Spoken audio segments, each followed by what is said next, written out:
I'll look at it right here. Here's what it says. Let's see. The future of the race to world first and why Method is not working with Red Bull. Why Method is no longer working with Red Bull. Method decided to stream the race to world first for the first time in Old Year. We reached out to Red Bull, and let me actually just put on some song so I can like have something going on in the background. I feel awkward when I'm talking without music sometimes. Okay, just give me 1 second. All right.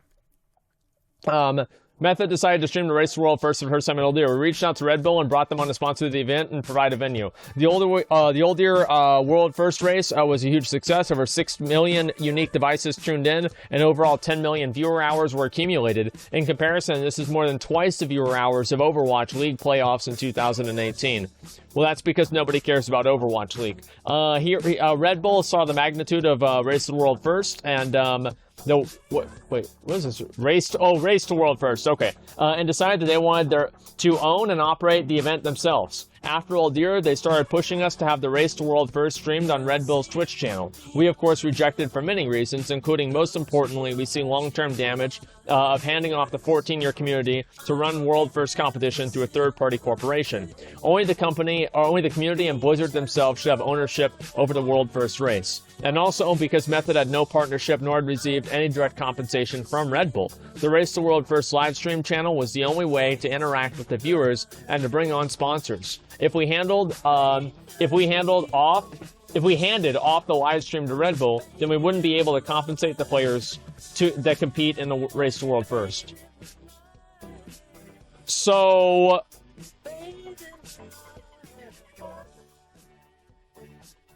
but they can't negotiate a contract deal? Well, it wasn't that they can't negotiate. I mean, like, at a certain point, like, sometimes you reach a point where there isn't a negotiation that makes both parties happy, right? Like, sometimes... Well, keep reading, dude. Okay. So, basically, I do agree with this point. Like, putting it on Red Bull's Twitch channel would be stupid.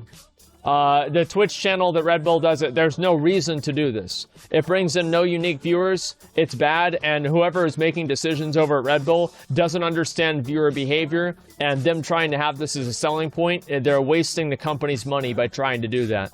It just makes no sense at all. Okay, it's a very, very stupid thing. Okay, just 1 second, let me look at the rest of these. Okay, stream it from your homie's house? Look, let me go to the rest of this here. There are no compromises that can be made. Well, yeah, I mean, sometimes you just have different goals, and it just doesn't work out. The above is a key discussion point for months as we tried to find a solution. In hindsight, we should have gone our separate ways at this point. However, we were constantly given hope, and a solution was coming, and at the same time, we did hold the Red Bull brand in high self-esteem, and we wanted to give a fair compromise. Finally, 2 weeks before the release of Battle of the Tsar Lord, the Raid Dungeon, Red Bull agreed to have the live stream remain on Method's Twitch channel. Furthermore, Red Bull indicated that the long-term partnership could happen after the completion of the BOD Race to World First. Unfortunately, the 2-week turnaround meant that we couldn't take action on unlocking the event's full potential, such as Method's plans to include other guilds and generally develop the event into something bigger. Despite this, the event was another huge success, even surpassing the viewership during Old Year. Wait, really? Was it? I don't remember that at all. Like, this dude, are you high? BOD did better for sure. Okay, all right. Well, it doesn't matter. I don't remember. I thought it didn't do as well, but who cares? Nothing materialized after BOD. Instead, Red Bull continued to pursue the route of trying to take ownership of the Race to World First events. It was very disappointing for us at Method, as I think anyone who tuned into the last Race to the World First events can appreciate how much value Red Bull has gained from their involvement. As the Esports Observer put it, the stream featured constant presence of Red Bull, giving the brand access to millions of hours of viewership. I think that's absolutely true. Because they pay for retail, plenty of good things. Well, wait a minute. Like, what do you mean? That has nothing to do with it. Okay, let's see here. When dialogue remained open, it was leaked to us that Red Bull reached out to Limit and Pieces to plan an event called Red Bull's World First. Uh-oh.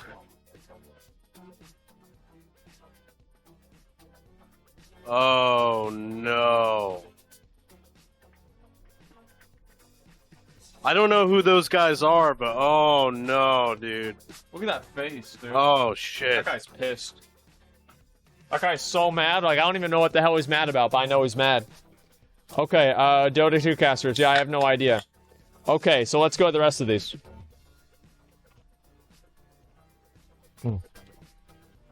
Okay. Redbull had gone behind our back, and after seeing their presentation to Limit in pieces, it was apparent that they had taken a lot of our ideas and concepts for expanding the Race to World first. Redbull will therefore likely be putting on their own event for 8.2 The Eternal Palace with Limit and Pieces this time around, but Method will have no involvement with the event. Method will host the Race to World First event at a new location, and we are very excited to share all the details with you about this in an upcoming announcement. The future of the Race to World First. So, what do you think about this so far? Well, I mean, what am I supposed to take from this? That Red Bull's a bad company and I shouldn't watch their event when the next World First race comes around? I think I think that really the only mistake Red Bull made here, right? I like, based off of this, what I'm reading, is trying to get them to put it on Red Bull's stream. I think that's stupid. Making sure they have like ownership of it and everything like that, I think is counterproductive. It's a waste of their time and money, and it's not going to help them in the long run. Imagine this. Imagine if you host somebody with 100,000 viewers. It's not like they're going to have 100,000 viewers the next stream around. The only reason that they're forcing this and pushing this so much is because they don't understand viewer behavior. It's because nobody at Red Bull probably streams. Or if they do, they have like 15 viewers and they don't understand how it works. It's just stupid. I don't know what they're thinking. Like, and they need to sit down. Like, they should sit down and talk with people that stream, like, understand how viewers make decisions, what they do, and figure out how to fucking do this better. Because here's the thing. Nobody wants this to happen. Like, this is worse for everyone. Because now there's a bunch of drama. Now Red Bull can't get along with Method because they didn't want to put it on Red Bull's stream. Red Bull's trying to go behind our back and create a second event. And everything is worse off because Red Bull has this goal that's stupid. It's a mistake. And yeah, Red Bull and Asmongold and Red Bull confirmed. I wish they would talk to me. Red Bull, talk to me. Well, like, speaking of getting sponsored, you just got $100. What? Wow! Just a second. I'm gonna read that, actually. Just a minute. Oh, it's not loading. Okay, give me a minute. Yeah, Night Itchy Ryo, thank you for $100. I appreciate that. Boycott Red Bull's event on Twitch. Support the members of the WoW community who've been doing this for years. Well, the thing is that, like, the other people that are doing this with Red Bull have also been doing it for years. It's not like Limit and Pieces don't deserve our support as well. Right? I mean, who's to say that they do? But I do think that Method... I don't know. I mean, like, here's the thing, right? Is that this is a business decision. And the problem with making something like this that's a business decision is that the business decision is in the face of a front-facing company that's based off of its interactions and its relationship that it has with the community. So whenever you make a decision that's business-related or business-focused at the expense of your involvement or relationship with the community, you're effectively making a brand withdrawal. And it's effectively the exact same argument that I was making before about why Blizzard is making a mistake by making store mounts, because they're diminishing their brand value. So yes, obviously Red Bull is doing something that is good. Obviously this is like good for them as a company, but is this good for them in the long term? I don't know, because I can guarantee you there are going to be thousands of people that read this and they think to themselves, fuck Red Bull. Dude, like, what is S-Fan gonna do? Because he's a part of Method, and he likes Red Bull. No, he likes Red Bull. And he drinks Red Bull on stream. It's Red Bull. It's whatever. No, but really, though. It's whatever. You know that's not true. You're just memeing. What's he going to do? Probably do the same thing. I mean, like... He's going to have to completely disassociate with Red Bull at all. He's not going to be able to drink Red Bull on stream. He's not going to be able to say, man, I love Red Bull. He can't do any of that now because of this falling out that just occurred. You ever think of that? Honestly, like, for what I know, like, I don't think that they're gonna have any sort of, like, he's not gonna have to do anything. Like, nothing's gonna change. Like, that's... Yeah. That's nothing's going to change. I mean, like, you can't just tell somebody who's a content creator for, like, years that has, like, a huge audience that, yeah, you have to decide, you have to stop using this product because it interferes with a, a dispute that we had on, with, like, a contract, right? I mean, that's insane. Okay, just a second. Another 100! Hey! Just a second. Thank you, Itchin. Thank you, Mayman. Nation. Then Limit Pieces and Method should talk it out to make an event, and give Redbull the X. Redbull isn't the only sponsor out there. Listen, I mean, they're not going to do that because they see money in it. Like, that's why. See, the thing is that, like, a lot of these companies, like, I do believe that, like, yeah, a lot of them probably should do a better job at being able to do this. But, like, one thing that Red Bull has is money. Red Bull can do money. Yes. And, like, why do you think these companies, these guilds are doing it? It's because they're getting money for it. Do you think Red Bull is just doing this for these guilds just as a charity event? Do you think that people from Limited Pieces aren't going to get paid for this potential event? Of course not. Of course they're going to get paid. And that's why they're doing it. It's because maybe selling old deer raids and BOD raids isn't paying the bills for them anymore. And they've got to actually sit down and make some fucking money, right? And I would say, honestly, this is better than selling runs, but I mean, who knows if that's going to stop. Red Bull has a Formula 1 team. They spend more on breaks for a season than all of esports. Honestly, bro, you're probably right. That being said, yeah, I don't know. I feel like it's a loss for the whole community because Red Bull has such a misguided promotional strategy. It's so misguided. Derry just said Red Bull never paid Method a penny. What? Then why the fuck would you partner with them? If it's about money, if it's a business decision, why'd you partner with them? What the fuck was the point the whole time then?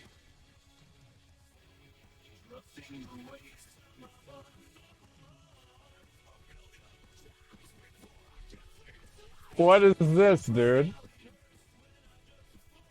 What is this, dude? Let me say it louder for the people in the back. Method was never paid a penny by Red Bull. This is beyond outrageous. No, it's not, Victoria. Yeah, Victoria. What do you mean, Come Victoria? on. It's beyond outrageous.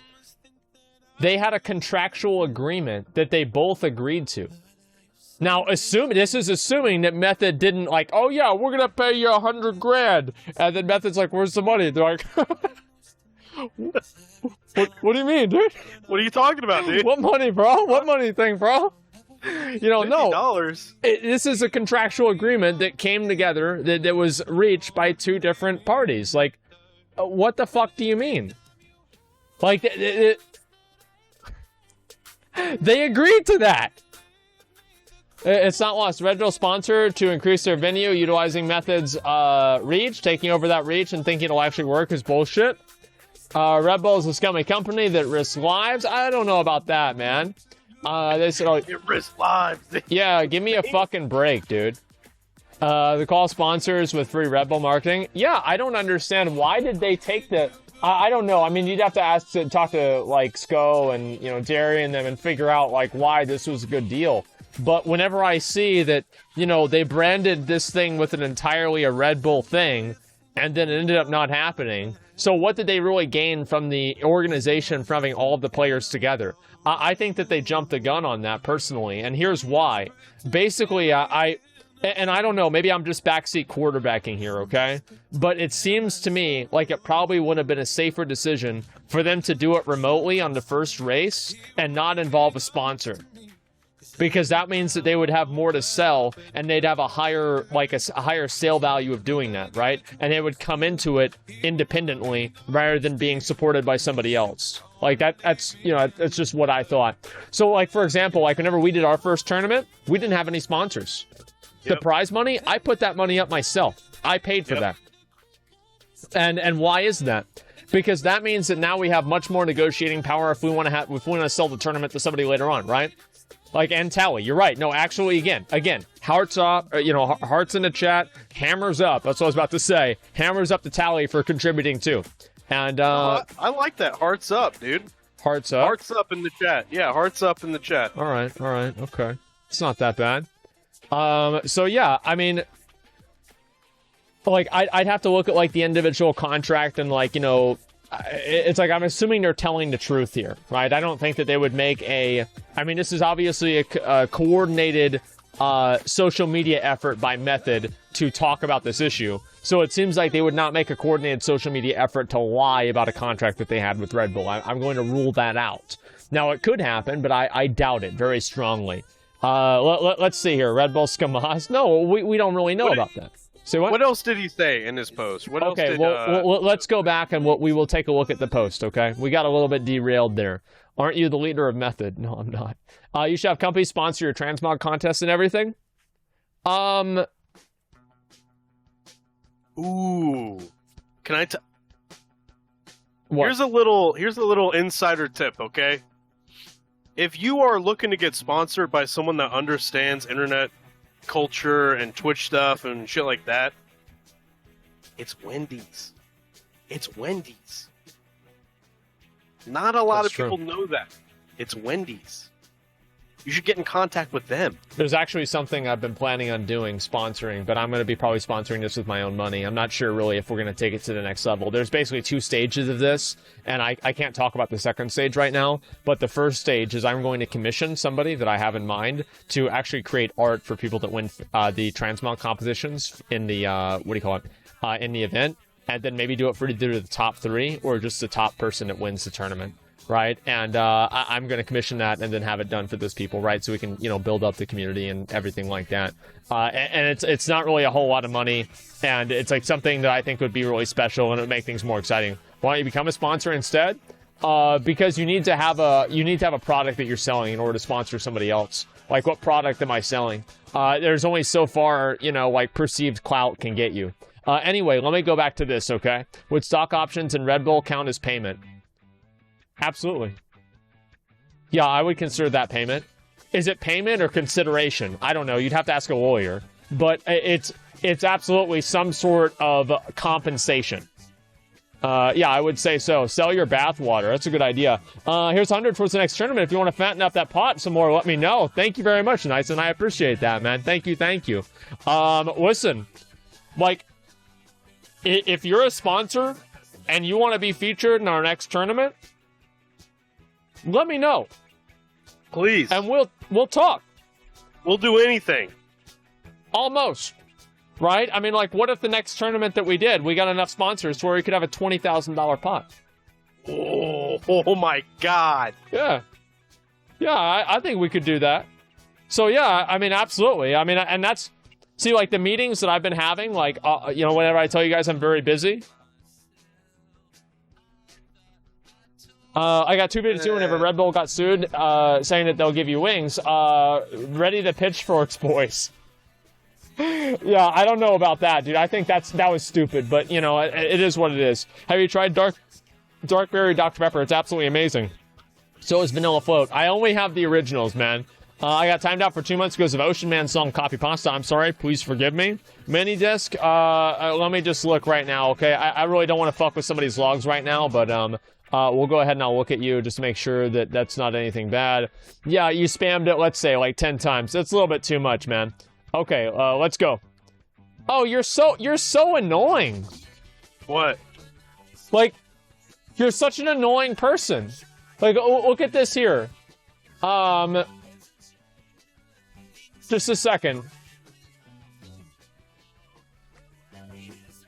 It's all like copy pasta, and then complaining about Gotchi, and then you're mad about Sean Paul. Fuck you, idiot. Sean Paul's a god. Like, what the fuck are you talking about? Like, yeah, maybe because, like, whenever Temperature came out, you were 3 years old, and you didn't understand it, and then you're spamming the same shit, trying to get copy pastas going, and you've been watching my stream for a year? Making comments about viewers. Oh my god. Let's see. Where's the rest of these? Let me see if Ant-Man was actually really awesome in Endgame. Didn't he crawl up Thanos' ass? I mean... Dude, spoilers! Look, dude, it's too bad, man. Is this stream dying? Asmon's stream is dying. Thank God you're banned. You're so fucking annoying. Get the fuck out of here. Go be somebody else's viewer. Okay? You're so fucking annoying. It's embarrassing. Okay, I'm done looking at that. Anyway, the point that I'm trying to make... I don't like you. Okay, so let's see. Did you say Prime? No, about that. Okay, no, it's just like you have to build... Okay, let's get back on track. Okay, alright. Which track? The track where you read the rest of Ghost Post. Okay. Let's go back to that. Method way. Alright, let's see. Okay, there's nothing else they really said about that. Let's see. Future of the Race to the World First. Race to the World First exists as a 14 years company run initiative without direct involvement from Blizzard or third-party corporations. We reject the prospect of a third-party corporation taking this competition away from the community now that the Race to the World First live streams have shown that there's a huge public interest in commercial viability. Good. I have no problem with third parties being involved. We want third parties to be involved. Why not? It helps the players make money. They don't have to make sale carries. It allows more people to be part of it. It makes it more legitimate, so then you can have like more formal tournaments and you can actually allow those players to fully show what they can have. It develops a scene. It creates interest in the game. It creates promotion for the game through like organic engagement and viewership. There's 1,000 reasons. That's all true. However, the more you involve corporations and money into something that started out as more of a homemade I agree kind of with thing, you. It's exactly how you get shit like what happened to Twitch. You know what I mean? And less user freedom and shit like that. Rules. Yeah, basically rules. I only can counter that by saying all of the rules that third parties would give you, Twitch already has. Well, that was just an example. I'm talking about, like, I don't know, deals that you make with these businesses and shit like that, and you have to shill their materials and goods and shit like that. I don't know. Yeah, I don't really care a whole lot about that. It comes with downsides. Yeah, of course it does. I mean, like, and nothing is, like, completely perfect, right? There's equivalent exchange with everything, but the point is that, or some sort of exchange with everything, but I think the positives outweigh the negatives. Yeah, I mean, shilling some sort of drink or an energy drink or, I don't know, a vacuum cleaner or some sort of bullshit, it doesn't matter, and I think it can be funny. And it's like every other sport has that. If people want to make esports legitimate and, you know, like try to take it to the next level, that's what they have to do. And I think there's a lot of people out there who don't want to take it to the next level. They want it to be that community, organic thing that never leaves, you know, their bedroom. And I can respect that. I absolutely can respect that. But there's a lot of other people that want to be able to do this, and they want to be able to make money at it. Because, I mean, not everybody is fortunate enough to have a mom that pays for everything or, you know, a job or whatever, and I understand that, right? I get it. I also don't think that companies or any player has, like, I don't think Blizzard or any these players are not owed a salary. They're not owed a salary for playing WoW. That's ridiculous. No one is. But I do think some commercial viability and commercial, I guess not interference, but relationships would actually be better overall for the community. I would. A game shouldn't be your job. According to who? You?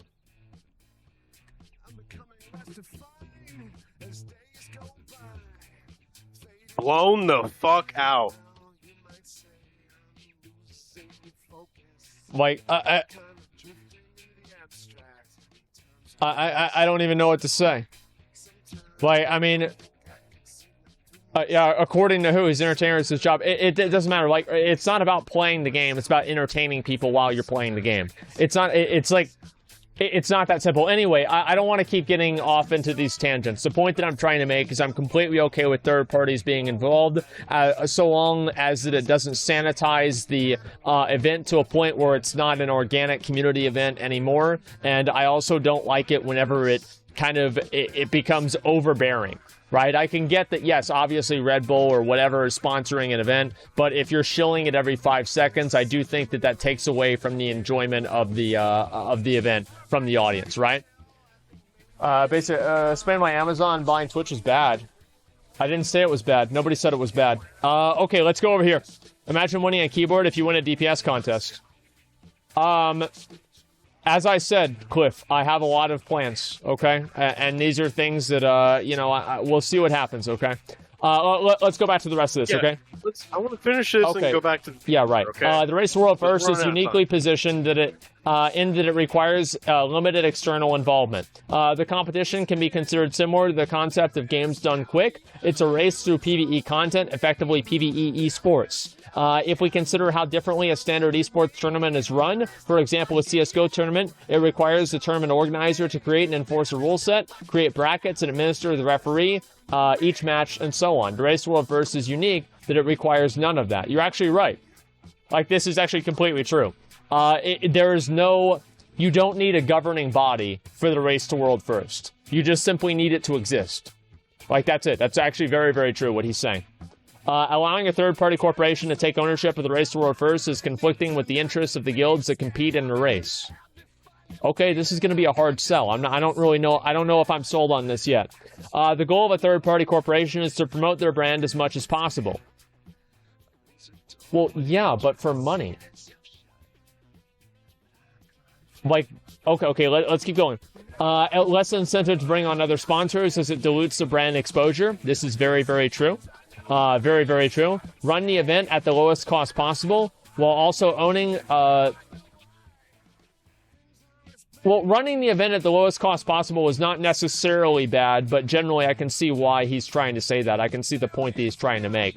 While also owning the run of the show and other aspects as well, branding, marketing, sales events, etc., surrounding the show, which severely limits the guild's oversight and return from the event. The guilds become powerless and restricted in terms of the event itself, and the exposure they get, and the revenue generated from the event and other events.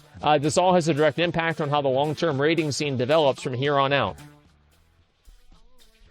So, you say that's for money, but Redbull didn't pay Method a penny. That's I don't understand that. Like, I genuinely don't understand. Like, what did Method think they were going to get out of it by involving Redbull? I don't know. Let me look at this again, okay? So, I misread this first sentence here. Allowing a third-party corporation to take ownership of the World First Race. I don't think them owning the World First Race, it might not be good. Absolutely. I think that could be completely bad. I'm not saying that it would be, but I think that having sponsors and corporations involved, there's like two different things, right? Being involved versus owning it. I think owning it could be bad, and being involved is almost necessarily always good. Okay, that's the point that I'm trying to make. Okay, let me go with the rest of these. It should be just like NASCAR. Yeah, okay, let me go with the rest of this. Okay. The guilds become powerless and restricted in terms of the event itself, the exposure they get, the revenue generated from the event, and other elements. All of this has had a direct impact on how long-term raiding scene develops from here on out.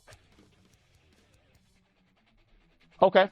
Yeah, a notorious problem has been sustainability of being a top raider. The majority of guilds that have achieved World First are either disbanded or have stopped competing, including guilds such as Death and Taxes, Nihilum, Incendia, Blood Legion, and Paragon. Seeking to achieve a World First requires an immense amount of dedication, but yields no tangible reward if you are successful. We live in a time of top esports competitions rewarding millions in prize money and 6 to 7 figures of annual pro player salaries. Most top raiders on the other end have to take vacation from their full-time jobs to compete in the World First race. And this is okay.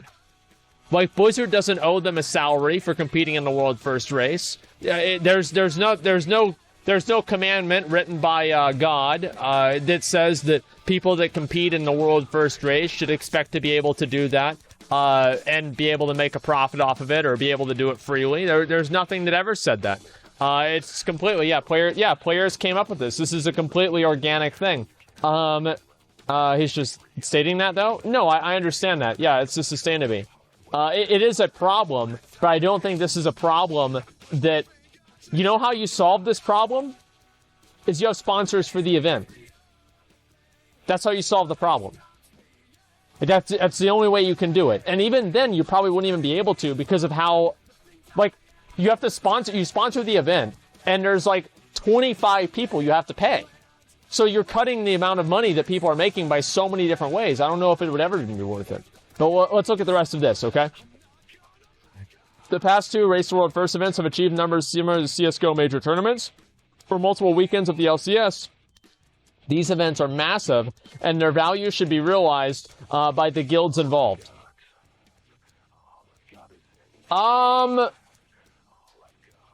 That's true. I think people... How did the other guilds besides Method do? What do you mean? Oh, yeah. I don't know. Yeah, that's what I'm saying. Is it, like, not well? Probably. 2K views. Well, we can look, right? Let me go ahead and let's take a look. Just give me 1 second. Let me pull up some analytics here. Pull up Twinge, and I'll see if I can find the analytics here. Okay, give me 1 second. Okay, so let's see. Oh, it's me. Look at that. All right, so limit maximum. I think that's obviously one of the guy. Well, let's see how their event did last time. So obviously, when did Crucible come out and BOD? Fuck, this website's so bad. This is actually the worst website in the entire world. No, it is. It's worse than Neopets. Okay, so let's see right here. April 22nd, 23rd. It seems like it's somewhere around here, right? Somewhere around in April. They didn't stream? Okay, well, we'll look at that. Neopets, please? Yeah, I'm serious. So it's somewhere... Limit didn't stream. Okay, well, who can we look at? THD Lock? Let's look at THD Lock and see what their... what do you call it? What their retention was. Okay, staff front. No, it's okay. All right, so we'll go all the way up here. This is obviously what it's going to be. So this is somewhere around then. Okay, so we'll look at right here. So this is, I think, whenever the first... When was the first day they did this? It's April? Somewhere around here? So it's only like 3 or 2,000 viewers. I think one of the big reasons why... Method's event did so well and blew all of the... He restreamed Josh. Okay, well, I can't look at Josh because Josh is banned. Let's see, did you do a Scythe run this week? No, we actually should do that. I was actually just parking myself outside of Borealis, hoping that people would come up to me and trade me gold. But it hasn't really been happening. I'm pretty upset about it. Let me go back over to the, yeah, I'll go over to Stormwind, and let me see if I can beg for some gold over there. Josh is banned. Yeah, Gio, they banned him. He didn't say why. I mean, I'm sure it's like an internal thing. But, yeah, he didn't say why they banned him. Like, people linked a bunch of clips of things that it could have been the reason why he got banned, but nobody really knows. He didn't actually formally say. Okay, just a second here. Everyone knows why? Oh, not really. I mean, it could be a lot of reasons. Just because you see something that's ban-worthy doesn't necessarily mean that's why he got banned. The point that I'm making here, like, who gained the most out of the World First races? Besides Red Bull. Who gained the most?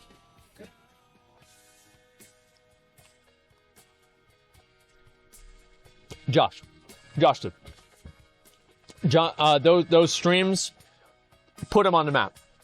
They did. He was getting like 300-400 viewers. After that, he was getting 3,000-4,000 viewers. Right? It literally doubled. It multiplied his viewers by 10. Right? Sko did not retain the viewership. Josh retained the viewership. Josh was the only person who retained viewership in the same way. Josh was the main person that got the most out of these events, right? And Josh got banned. You win some, you lose some, right? That's the way it goes. Let me look at the rest of these here, okay? Sorry, I did miss a lot of this. Okay, Shape Your Head, bro. Thank you very much. Tips out there, $5. Appreciate that. I don't know if that actually is you, Tips. If it is, thank you. I appreciate it. If it's not, thank you. I appreciate it. The issue with this is the end game. Large corporations intervening in community events forces out smaller independent event providers and results in diminished event quality as game developers prefer working with larger companies with deeper pockets. I think it's actually more of a liability thing rather than them just working with the companies because they have more money, personally. Will you be reading some apps today live on stream? I don't know, but I'm not explicitly planning on it. No need for third party. Why don't Blizzard do the method that every competitive game does? Something like a battle pass, partially community funded, even enhances in game where players get to do tons of stuff all the time. They start adding a toy and shop. Yeah, I know. They need to do a better job for that. I love your stream. It's helped me get through so many years of struggling and of agoraphobia and panic attacks. Thanks for your passion and love for the game and WoW and community. US. That's right, because you don't have to look at a person, you look at a wizard. Thanks for the $20. Appreciate that, man. So here's basic problem with it is it prevents the participation of any guild sponsored by Redbull's competitors. Yeah, no, you're right about that. You're definitely right. Let's see. Channel stats of Josh, Sko, and Method for the first race. I can't look at that. Now I'm talking about retention and not necessarily just viewership in the event itself. Because obviously Josh did really, really well with the Crucible event.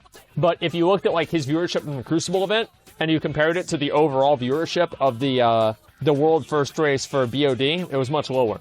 Even though Josh was doing amazing. Because everything was just consolidated around him. So the point that I'm making, Josh has 0 viewers? Well, yeah, because he can't stream because he's banned. But the point is that a lot of these other guilds did not have the same level of viewership that Method did. Method had a massive amount of viewership. Anyway, and I think there are a number of reasons for that. You know, it's an esports organization. You know, like they were the world first guild, etc. Okay, let me go back to the actual point here. Sorry, guys, we keep derailing. Okay. Method is in the early stages of communicating with other top guilds on a collective agreement that will have the race to the world first remained in the hands of the community. It's going to be really hard to convince people not to take money. Let me say that. An agreement that will provide exploitation of the guilds. The agreement in broad strokes. The guild elect a commissioner to act... Wait. Are they seizing the means to create a world first race? No. They better not. Okay, 10,000. Thank you, Budded. I really appreciate the 10,000 gold. Guys, yeah, just keep trading me more gold, okay? Just if you have some extra money, might as well come over here and give it to me. Yeah, seize the memes of production. And no, I mean, this is what you have to do, right? I don't know. I mean, well, let's see what the rest of this is going to be. The guilds elect a commissioner acting on their behalf. The commissioner will assume the role of executive director for race for world first events. I'm sure this is at least partially self-serving because Method is, I'm assuming, going to be the commissioner, right? I mean, or at least like the de facto person to do it because they're the top guild and they have the most experience, right? So this does very, very... No, here's the thing. Meet the new boss. Same as the old boss. Okay? Like, there's always going to be something like this happening. Okay? Divide and conquer, 200 IQ. No, here's what I'm saying. What if they elect me? That's right. That's actually a good idea. They should elect me. Animal Farm. Well, yeah, I mean, you could say Animal Farm or, like, basically, you don't even need to go into, like, metaphors or anything. I mean, you've said the same thing happen, right? You have people that are, they want to be part of a union, and then they have to pay union dues, then the union becomes draconian, and then they basically run into the same problems or a different set of problems that they did whenever they were dealing directly with the company that they were working for, right? So which one is always better? It just depends, right? The more democratic control that communities like this have, usually the better off they are. Usually. Anyway, let me go over here. The commissioner and the guilds choose a production company and a venue which will be engaged on a contractor basis. The commissioner, on behalf of the guilds, will oversee the creation and execution of the Race to World First broadcast to ensure the event reflects the competitive nature of the race and the passion of the raiding guilds. Sponsorships of the Race to World First events were brought in by the guilds and by external agents. All revenue will be distributed in a fair manner, which will be agreed upon between the guilds. Blizzard, as creator and IP owner of World of Warcraft, will hopefully continue to provide support to what has always made World of Warcraft special, its community. We would be keen to work directly with Blizzard and with the above aforementioned points in mind. The agreement ensures that the Race to World First event will be the best it can be because it's in the hands of the guilds and the raiders, who have passion and dedication for the competition. The guilds and raiders are not taken advantage of by external for-profit companies that have no interest in the Race to World First other than its commercial exploitation. The long-term sustainability of the raiding scene is secured.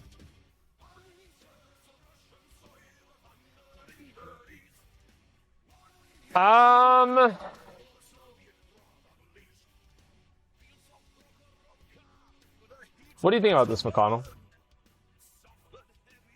Huh? I was talking to someone. Basically, they're like the commissioner thing, and then they're going to, sponsorships are going to be distributed in a fair manner, and then they want Blizzard to work with them, and they want to keep it in the hands of the raiders, and the guilds and raiders are not taken advantage of by external for-profit companies that have no interest in the race to world first, other than its commercial exploitation. Yeah, good fucking luck with that. True. Let's see. This is good. What is this here? This is only about money. Well, here's one thing that you have to understand. Is that every conflict, every dispute, every issue is about power. And money is power. The more money you have, the more things that you can do. So yeah, you're right. I mean, ultimately, everything is a power struggle. Everything in the entire world is always a power struggle. Money talks? Yeah, exactly. What about Blizzard adding guild-branded microtransactions? I think the community would not like that, and I don't think that's a good idea for Blizzard to do. I hope they do not do that. 100 gold? Yeah, hopefully we get we get more like 1 million gold, or, 5 million gold, 10 million gold, somewhere around there. But, it's the way it goes. Is that what killed the game? Everything for Raiders? Screw that. I think that you're misinterpreting what's being said. Okay, here. So let's see what else this is here. Can money stop molding? Oh, it did for Elon Musk, but he's a billionaire, so I don't really know if that's a good idea for me to use that as an analysis. Okay, let's see. Your conflict brings more power than money ever could do? It depends on what happens and who's there to pick up the pieces. But here's basically what I think that they're trying to do, right? Method's trying to position themselves to be Redbull. Right? I mean, like, they're effectively, no. Am I wrong here? Wait, they basically, here's the thing, right? No, at least a better Red Bull. They're making a Raiders Union. They're making a Raiders Union in the pretense of them being the largest, most powerful, most progressed, and most organized, and guild with the biggest organization with the biggest resources possible. How is the commissioner and all of this stuff right here, how is the executive leadership for this supposed, agreement here not going to be comprised primarily of people on Method making the decisions? They have the most power, they have the most resources going into the agreement. It would be de facto their leadership. Right? I mean... Well, here's the thing. Listen, here's something that I used to always do. Remember what I would say if I ever wanted to do something against people? I would put it to a vote. Because people would always vote against their self-interest. Always be very careful whenever you have people talking about things and they think that they are, they're talking about giving the power back to the people. Giving the power back to the people. Well, let's give the power back to the people. Who executes the power of the people? Ooh. Shit.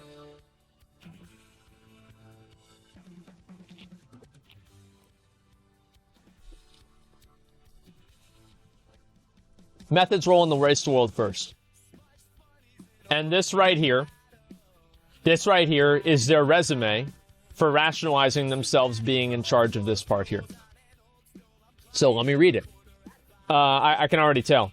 Method was created 14 years ago in 2005, and we've since then always been a competitor in the race to world first. Some of you might remember our first significant boss kills, such as Lady Vosh, world second, world first legit, and it killed Jaden in world second in a Burning Crusade. If you look back to the last few expansions, in particular, going back to Mists of Pandaria in 2012, Method has been world first on 12 of the 16 significant in-game bosses. Over time, Method has increased its efforts to develop the race to world first beyond competing in a form of a 24/7 live report and a full raid history compilation, in a goal to preserve the world first raid achievements. However, Method's most impactful action was the live streaming of the world first progression in Old Year in 2018 that brought back excitement to the race to world first at a time where many were skeptical about the future of hardcore raiding.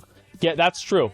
Given Method's position in the raiding community and our passion for Race to World First, we want to ensure in any way that we can, the long-term sustainability of the Race to World First. So let's see what these links here are, okay? Let Blizzard stream the event. The Blizzard doesn't want to. Vanilla, Onyxia's Lair, Molten Core. This Guild Ascent, I think I talked about this before. Ascent were the ones that cucked us out of Realm First in Wrath. Yeah, they were on Thrall server. This is actually really nice. Like, regardless of like what you think about Method, them doing this is really, really great. I like it a lot. Looks fucking awesome. Is this a do Method? Is saying it's on deck? Well, no, I'm just saying, like, this is really, really nice. I mean, I'll always give credit where credit is due. Every single time, because that's what matters. It's really hard. Let's see here. Okay, just a second. Let me look at the rest of this. All right. Link it? I'll link it in a minute, okay? Just give me 1 second. Okay, the website is the same shell as Wowhead. Well, they might have had the same people develop it, and why not? I mean, Wowhead's a great website, and this is the same game. Why not make it the same? I don't see that being a problem. Let's see here. Yeah, I mean, this is really, really well done. I mean, McConnell, you can agree on that, right? Yeah, I agree. Yeah, this is well done. This is great. I like it a lot. It's amazing. That being said, what do you guys think about this? Do you think Kungan's going to play Classic? Yeah, I think so. Let's see. What's the rest of this? What do you guys think? Let's see. Shrug, it's bad. Wait, Tips Out thinks that it's bad. Really? Tips, why do you think it's bad, man? Yeah, well, what is it? Yes? Let's see, I'd love to talk about it. Let me bring him in. Fuck it, yeah, bring him in. Yeah, bring him in. Why not? I think Method's... yeah, well, here's the thing, right? Is that I feel like Method, like, I do think that Method does have good intentions in some ways. But Method also, in the same way that Redbull is a for-profit company, so is Method. Like, Method's trying to make money. They're an organization, too. Like, these both exist in capitalistic systems. Right? Method is not a charity. They're going to do what's best for them. And I think that's something that you always have to keep in mind whenever you're talking about giving the power back to the people and everything like that. That also being said, they could also, it would be very easy to sell the idea that it is in their best interest to continue to develop and nurture the hardcore raiding community and scene because that's good for them. Like, it's good for them. It's the same reason why I try to develop other streamers and people in the WoW section too, because I think that's good. And we look at these right here. I mean, they've obviously put a lot of work into this. I mean, Method, like the Race to the World First is probably Method's flagship program, right? I mean, let's be real. Link the post, please. Yeah, let me go ahead and link it right here. Yeah, here's the post right here. Wouldn't they be paying themselves if they won? No, because that's only assuming that there is a cash prize for winning. So if the race itself is sponsored, that doesn't necessarily mean that you have to have a, what do you call it? You have to have a prize pool for the winner. I actually don't think they should have a prize pool for the winner. I don't think that's a good idea. Eternal Palace World First is going to be awesome. Well, this is great, right? Because not only do you have guilds competing against each other, but you also have companies. Like, this is exciting. It adds a certain level of, like, drama in these events is always good for the numbers. And that's really what matters at the end of the day are the numbers. That's how you make sales. That's everything like that. The numbers are the only thing at the end of the day. Whenever you turn off your computer, the numbers are what matters. That's what people make decisions on, is fucking numbers. If anyone is titled to the world first in people's minds, I think it's Method. Personally, I don't like Method. Well, that's fine. But yeah, I think that you're right. I mean, Method has developed. They went out on a limb with this whole race to world first thing. Nobody knew how well it was going to go. It exceeded everyone's expectations. It was incredible. And I think that they absolutely do deserve a lot of respect for doing that. He's here. Okay. Hey, what's up, Asmon? How you doing, man? What's up, Doing McConnell? Great, man. How about you? Good. So you think that it's bad? I do Okay, actually. And I'm actually involved in this particular issue. So I guess I'll... Can you say how? Yeah, so the reason why I think this is bad is... especially companies like Redbull. And like I agree with you in the sense that Method is a corporation and they're trying to secure their portion of the market share, and they definitely don't want to be forced out. So, end game, things might be a little different. But the problem with bringing a third-party entity like Redbull is, number one, when you have a company like this that's this massive and this endemic to this scene, what usually happens is companies like this try to push for exclusivity rights to run community tournaments. And that is definitely the end game with Redbull. The reason why I know this is that Redbull contacted me about classic events and stuff like that after the previous tournament. And it's great. I don't know what I want to disclose and what I don't want to disclose about that. But the bottom line is, it seems pretty apparent, at least from my perspective, that the goal is to partner up with Redbull and Blizzard to create exclusive events, which means that all other community organizers and stuff like that would effectively be forced out, which is not good for anybody.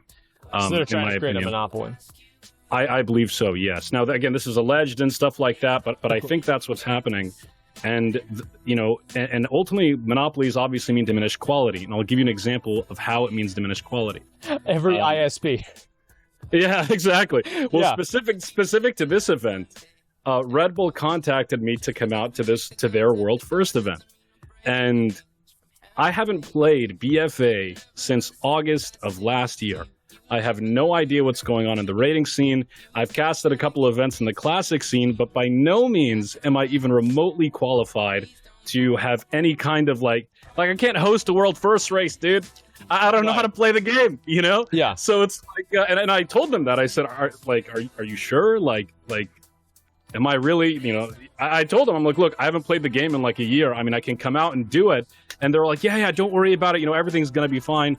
And I was just completely shocked. And the amount of money they were throwing at me to come out to this event was absurd.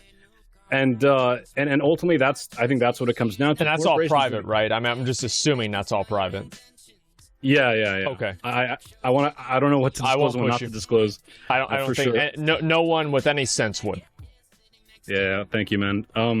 But at the end of the day, again, this is part of the diminished quality. These corporations are reaching out to people who, admittedly don't know very much about, this particular game. And this happens across a lot of other scenes because they just don't know what's going on. Whereas Method, and let's say this commission that they set up, and full disclosure, I literally just signed with Method. I was going to announce that like later on stream or whatever, but I figured it's probably better to put that out there.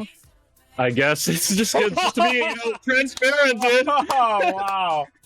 Well, congratulations, man. Congratulations. That's great. Well, thank you, man. I appreciate it. Congrats. But no, thank you, man. Part of it was kind of hearing them out and their vision for like community-based tournaments and stuff like that. But that's a whole other discussion. But basically, you bring in these third-party guys like Red Bull or these large conglomerates. They push for exclusivity rights. They take over the scene, and then the scene completely dies out because obviously, number one, you have no parity, you have no diversity in events. Number two, you have a tremendous amount of censorship. Like your tournament the other day was amazing. It was hilarious. Thank you, man. 50%, maybe more, of what was said and done during that tournament would not happen. So everything I said. Basically, basically, it would not be allowed if like a major corporation like that took over. See, true. Told you. And so like with Method, they're setting up this commission. I don't know the details or anything like that. I haven't spoken to them about this specific thing.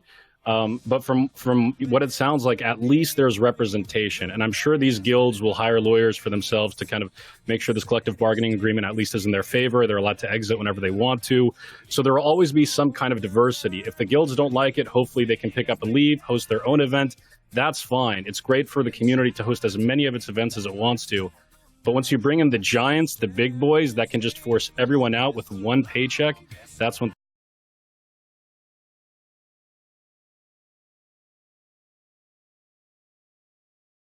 things become problematic. I think that's probably your strongest argument, right? Is an argument for basically the longevity of this. And it's like anybody who wants to do an event. Let's see, are we having lag here? Let me make sure.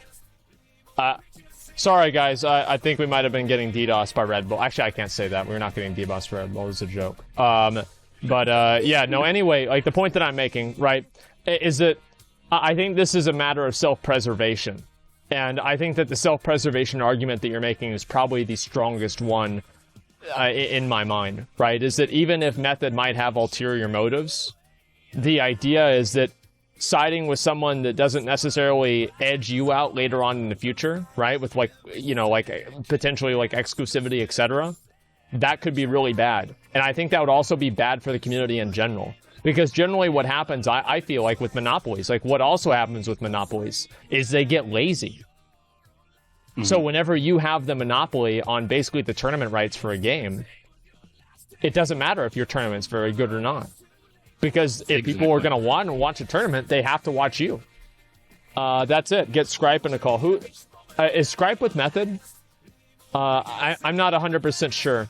I'm familiar with the name. I just don't know what the affiliation is. Yeah, and I just want to be clear real quick. Sorry. Go ahead. Well, I was just wanted to say, like, again, this is not like Red Bull. If you look at, you know, their perspective, they're not doing anything quote unquote wrong. It's the correct business move. They participated in an event. They saw how tremendous it could be. They have the capital to put on their own event. Like, honestly, if I was the head of Red Bull, I would probably do the exact same thing. But in terms of just like the community, just like us, gamers, players, WoW players, stuff like that, ultimately the viewing experience will be worse if you give such a large entity so much power in this scene over the smaller community-based tournaments. And I'm not going to lie, I've got a vested interest in this. I hosted a couple tournaments. Asmon, you're hosting tournaments. Rich wants to start a league. We want to start a league. Us. Thank you, by the way. And I wish you good luck for tomorrow's. The first one was great. Thank you, man. I appreciate it. And the freaking amazing tournament you guys put on. The production was insane. But, you know, personally, for us, for example, what if, let's say, Red Bull or anybody else, I don't want to just vilify Red Bull. What if anybody comes in and says, you know, to Blizzard, okay, we want to start hosting events. Here's a contract, you know, we'll host all your events, we'll pay you this amount of money for a community license, and we'll have exclusivity rights. All of a sudden, you, me, Rich, S-Fan, stay safe, none of us can host events anymore. Yeah, exactly. That's what I'm really kind of worried about, is, like, as I said, self-preservation. Like, even, like, I do think that Method is trying to position themselves to have, like, not necessarily, like, executive control, but primary control over the way that the Race to World First is being handled. And whether that's something that's earned or not isn't really something I want to get into too much. But the point is that obviously I do think this is self-serving for Method as well, because this is something to keep in mind. Like, Method is doing this because this is what will help them the most, right, in the short run, and also, I believe, in the long run. The long run argument, I do think, is more, what's the word for it? It's more altruistic. Yeah. Absolutely, I agree 100%. Yeah. But yeah, sorry, I just wanted to put my 2 cents in real quick. Thanks for bringing me on and stuff like that. Yeah, I don't want to, like, of course. bother you. Yeah, and congratulations on the partnership, man. That's fucking amazing. I appreciate it, man. Thank you, dude. Yeah. So good luck to. Go ahead. I was gonna say good luck to you guys and everything you do and stuff like that. Yeah, for sure, man. Good luck tomorrow too. Thanks, man. All right. See you guys later. See you, McConnell. See you, dude. Peace. So,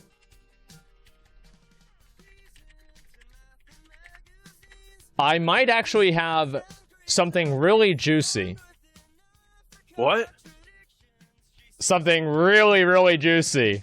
What, dude? Holy shit, I'm excited. It depends on if we can talk to the people from this organization or not. Huh?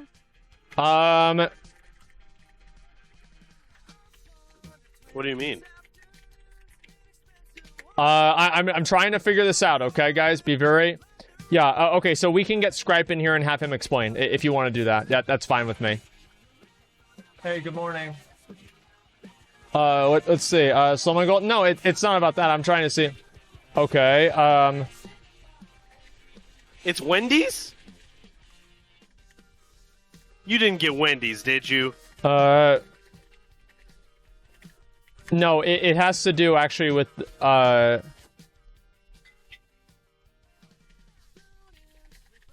you finish? Just one second. I'm trying to figure this out, okay? Alright. So, are there any people in Limit who would be able to, like, give their own perspective? Because obviously we've talked to somebody, you know, S-Fund, or sorry, not S-Fund, Tips, technically representing Method in a way, right? Or at least part of Method. And, yeah, if there's somebody in Limit, we can maybe talk to them. Limit Max, I like Maximum a lot. I think he's very competent, and, yeah, I'm not sure. THD or whatever. I mean, Masks is on vacation. Yeah, I would be too. Okay, alright. Okay, is Ironic on if you can? I'd love to, but we just need to figure out who it is, okay? I do apologize for the, you know, the setup here, guys, but we're just trying to make sure that we get the right answers and we get the right information. That'd be great, because bringing tips out on is a biased perspective. Yeah, I mean, obviously it is, but having bias. Preheat is streaming right now, Officer Limit. I don't know really if he'd be wanting to talk then, right? Talk to Joe. I don't know about that. Scribe. Yeah, no, we can talk to Scribe too. I'd have no problem talking to him. Like if he wants to come into to chat, that'd be amazing. Get the webpage off. Well, I want to go ahead and show this a little bit more, right? And like just have this up so people know actually what we're discussing. I think that's kind of what makes sense, at least in my mind. Things are going on. Who am I bringing in? Scribe. Scribe. Watch the illegal memes playlist on YouTube. I don't know about that. Talk to Josh. Guys, we're not talking to Josh, man. Like, you guys want to talk to Josh? You're going to be talking to me on YouTube. Okay? You don't want to do that. So where's the juicy bit? How do I get in? You can... McConnell, can you set... Yeah. Oh, thank you, man. Thank you. Yeah, McConnell will set it up. Okay, who's this bald dude? Yeah. Okay. Have fun. Zip. Oh, you got your hat. Alright, good. Did you get everything else? Okay, cool. Oh, yeah, I didn't know what you're gonna leave it here or not. Okay, you got your phone, you got everything else. Alright, have fun. See ya. Bye. She says bye. They put hearts in chat. Really, they did. I didn't even tell them to do it. Alright, see ya. Okay, get message from person. Well, yeah, I don't know about that, man. Okay, let's see. Bye. Yeah, alright. Is your... Okay, dude. Okay, dude. Just give me 1 second. Pause music, please. Yeah, we're trying to set everything up, okay? As soon as Scribe gets in here, we'll go ahead and we'll get his perspective on it. But I would really like to get a, Shut the fuck up, S1. We would really like to get, obviously, the perspective of somebody from Limit in here, too. Because, obviously, like, them and I don't know any of it. I messaged them. Say what? I messaged them. Scribe? Yeah. On Twitch? Yeah. Okay, yeah, Scribe, if you can respond to your Twitch DMs, that'd be ideal. Actually, you know what? While we wait for this, because people are... I don't know what happened, guys, but, like, nobody's trading me any fucking money. This is bullshit. So I'm just gonna go over and invite me over and see. Let's see if we can get a Rust Feather kill or two, and we'll get that done. Shut the fuck up, Koran, fucking idiot. Okay, give me 1 second. Can't see. No, it's fine. I mean, like, I'm gonna be AFK for the most of this. So just give me 1 second. We're trying to make sure that we get a fair and balanced perspective here, and we get everybody in here that should be in here. That's the point. Okay, let's go. War Stream Idiot. This is the war of the actual game. Like, this is the war of the people in the game, right? I think this is important, too. Like, obviously, if something comes up, I do that. I'm not saying that we're not... Right. Okay.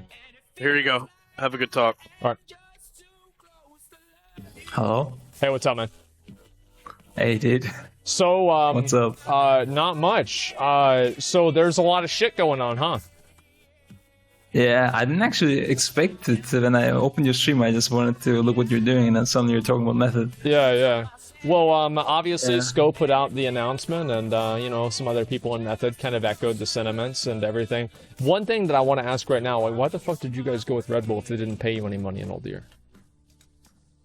Honestly, like, me personally, yeah, I'm doing the raid leading and everything. I'm managing the guild, but company-wise, I don't really get to see much. I don't even know what I would be able to say from the things that I do know. Okay.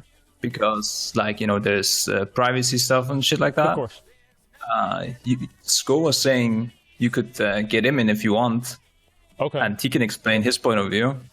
Like like he had to even like talk to lawyers and stuff to make that tweet post, you know? Really? Yeah.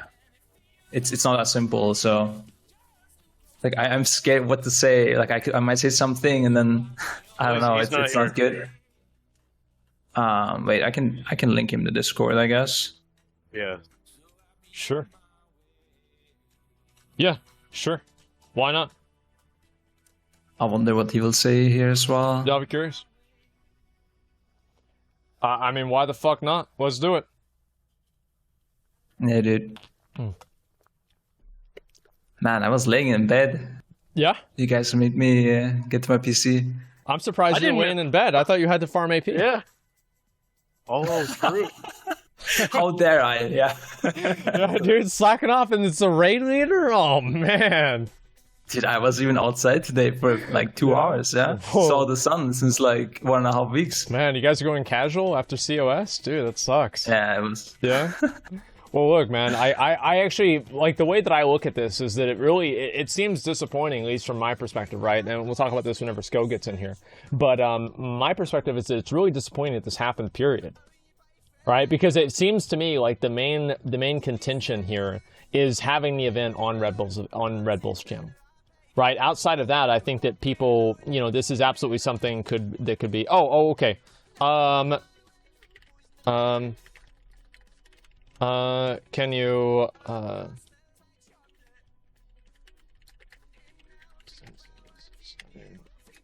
invites. Okay, I told Sko to message you, McConnell.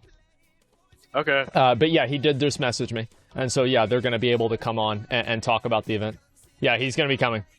Absolutely. We got raid in 2 weeks. Raid in 2 days, actually. We're getting very hard on war. Well, no, I mean, like, obviously there's a lot to do, okay? Yeah, so I just talked to him, and we're going to see if we can sort this out, okay? 1 second. Let me go ahead and double check. Okay.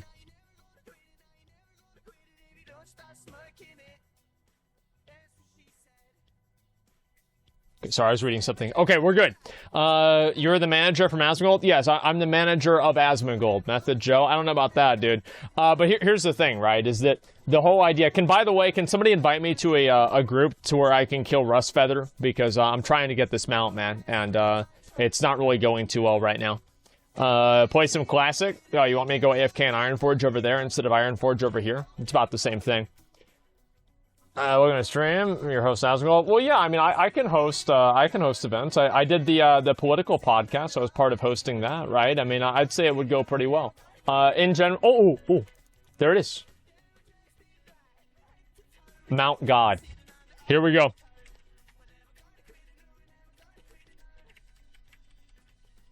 Go kill him, dude. Yeah, I'm gonna get them out. Do you collect mounts, or do people in Method not care about that kind of stuff? No, not me. There are some people that care, actually.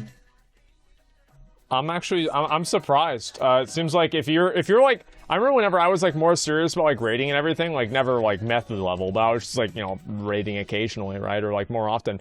I never gave a shit about mounts, but as soon as I stopped doing that regularly, I was like, man, I want to collect all these mounts, dude. Like, I've been like so excited about this shit. I haven't gotten a single one, dude. It's annoying. Yeah, I mean, no, we're just waiting on Sko to get in here. McConnell, were you able to talk to him? Boys, this is a momentous occasion right here. All right, don't hype up too much, man. How's it going? What's going on, guys? Yeah, a lot, I guess. I can see that. Yeah, it's a big night. So, basically, all right. Well, I asked Scribe about this. Why the fuck did you guys go with Red Bull if they weren't going to pay you for the Old Year event? Like, because I'm assuming that like it was in a contract for them not to pay you, right? To be honest, it's a really long story, and a lot of it we can't really talk about publicly. Okay. I'm not even sure if I'm allowed to mention why. That could also be an issue. Okay. So there's a lot that we can't really say. To be honest, like that statement that you read on Twitter, I'm not even gonna lie to you. We probably had to rewrite that thing like 20 plus times before posting it. I mean, it's a big deal. Some stuff. Yeah, there's some stuff in there that had to be scrubbed or had to be reworded. Yeah. Yeah, it's been a bit of a it's been a very stressful past month, to be honest. But yeah, it feels good to finally get it out there. Well, we're at tell what us point? tell us out the story at Of least, course. because obviously the main question we're getting in our streams these days is, "Oh, are you guys going to Red Bull again to do the next race to world first and whatnot?" Which is obviously not the case. Well, what was the first time that you guys felt like, you know, the partnership might not be something that you'd want to continue? Well, it started with obviously the Uldio event, right? This is back in September of last year. And basically I reached out to Red Bull at that point, Red Bull UK that is, and basically asked them to come on and support the event and also provide us with the venue for the Race to World First event, because we obviously want to do this in a live venue. Right. To make it a bit more special. Plus, we also wanted to, you know, hype up the event, make an event, and actually provide the guild with some extra compensation, because we needed to, obviously, this is the first time we've ever streamed Progress as a raiding guild after being a raiding guild for 14 years. We wanted to go a little bit of an extra mile in regards to compensating the guild for streaming the Progress in the first place, right? Well, how are So you by planning doing on so by top- creating how so are they- basically by Okay, go ahead. by creating a large event around the Race to World First, it was obviously easier for us to bring on, let's say, external partners. Like we brought on a few partners for that event, like Discord, for example, that did provide monetary compensation, of course, for coming on as a partner. Okay, so you had other sponsors on top of that. Yes. Okay, but, that's what I was trying to get to. Okay. Yes, there was no contract with Red Bull though. So it wasn't like exclusive, because that was the main thing that I was concerned about. I was like, how are you going to be able to compensate people whenever you're not actually giving them money, right? Or because Red Bull wasn't paying them. So you had other sponsors on top of that. Yes, And that's how they were able to make money. Obviously the first event that we did was for the numbers, it was severely undersold. Yeah. Like we obviously did not expect the first event to achieve anywhere close to the numbers that it did. I think I can remember, for example, quoting Discord some numbers for the event that we suspected it might get, and then in the end, like actually collecting the stats and everything afterwards, the event actually did 10 times the predicted numbers that we were expecting. So you can imagine that these sponsorships we had for the Uldio event were not very significant. And we always thought that we could ramp them up quite significantly for the second event, which was, of course, BOD, because, like I said, the numbers really are impressive. Like, we're talking for the Uldio event 2 times the viewership hours of the entire Overwatch League playoffs in 2018. That includes the finals, the semifinals. Why didn't you guys do the Crucible of Storms though? Like, because was that because of the deteriorating partnership with Red Bull, or was there another reason for that too? You want to talk about the Crucible of Storms? Yeah, because Josh was the only one that streamed, and like even you didn't stream. That's not true. I was streaming for the first 7 or 8 days of Crucible of Storms. The problem with Crucible of Storms is that it is a 2-boss raid, right? So we, as a guild, actually expected this 2-boss raid to be finished within the space of 1 to 2 days, maybe 3 max. Our benchmark for that is obviously prior raids, like for example, Helia. Yeah, TLE. She was actually defeated by Friday. So we never expected this 2-boss raid to last very long. And to be honest, the general hype around this raid was not significant. That both on a community perspective, but also internally in the guild, people were not motivated for this raid at all. The general attitude in the raid was that they just wanted to kind of get it over with as fast as possible. I mean, I'm sure Scribe, who's still on this call, can kind of echo that sentiment, but it was not really taken as a super serious raid for us, and we did indeed expect it to last so short. Was that just like fatigue, basically? That was very bad to put on an event, because now I'm going to let me just talk about the events for a second, because this is actually important. This provides some context here. So obviously a big issue with the Race to World First events is that you don't know how long these events are going to last, right? You don't know how long they're going to go on for. Yeah.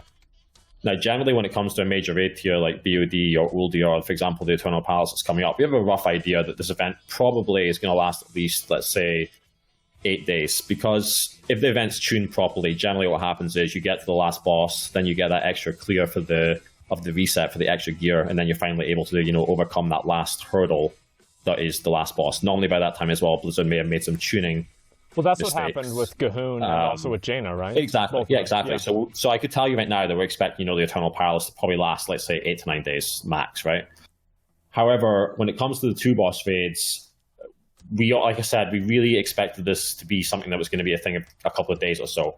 And because it was so difficult to predict, going back to the events again, to put on an event this on the scale of, let's say, the BOD event or the event we're doing for the Eternal Palace, these events are not cheap. The upfront cost of flying everyone out to location, the travel cost, the hotels, the production team, everything like that, you're probably talking about normal upfront costs for like one of these events to be 25k. Right. You're then talking about each day of the event to be minimum 10k. And so were you the guys problem able to make the money back from BOD? Did you guys come out positive? No. So if you want to jump back to BOD again, really? Basically in the statement that I wrote, the biggest problem we had with BOD was we had the numbers from Uldia, so we had a tested case study. However, the biggest issue with BOD is we never actually knew what the final product was for the event until 2 weeks before the Mythic release. So this was 1 week before Heroic. Now, you guys, you can obviously imagine how that is trying to make sales against a product or an event that you have no idea what it actually is you're selling, right?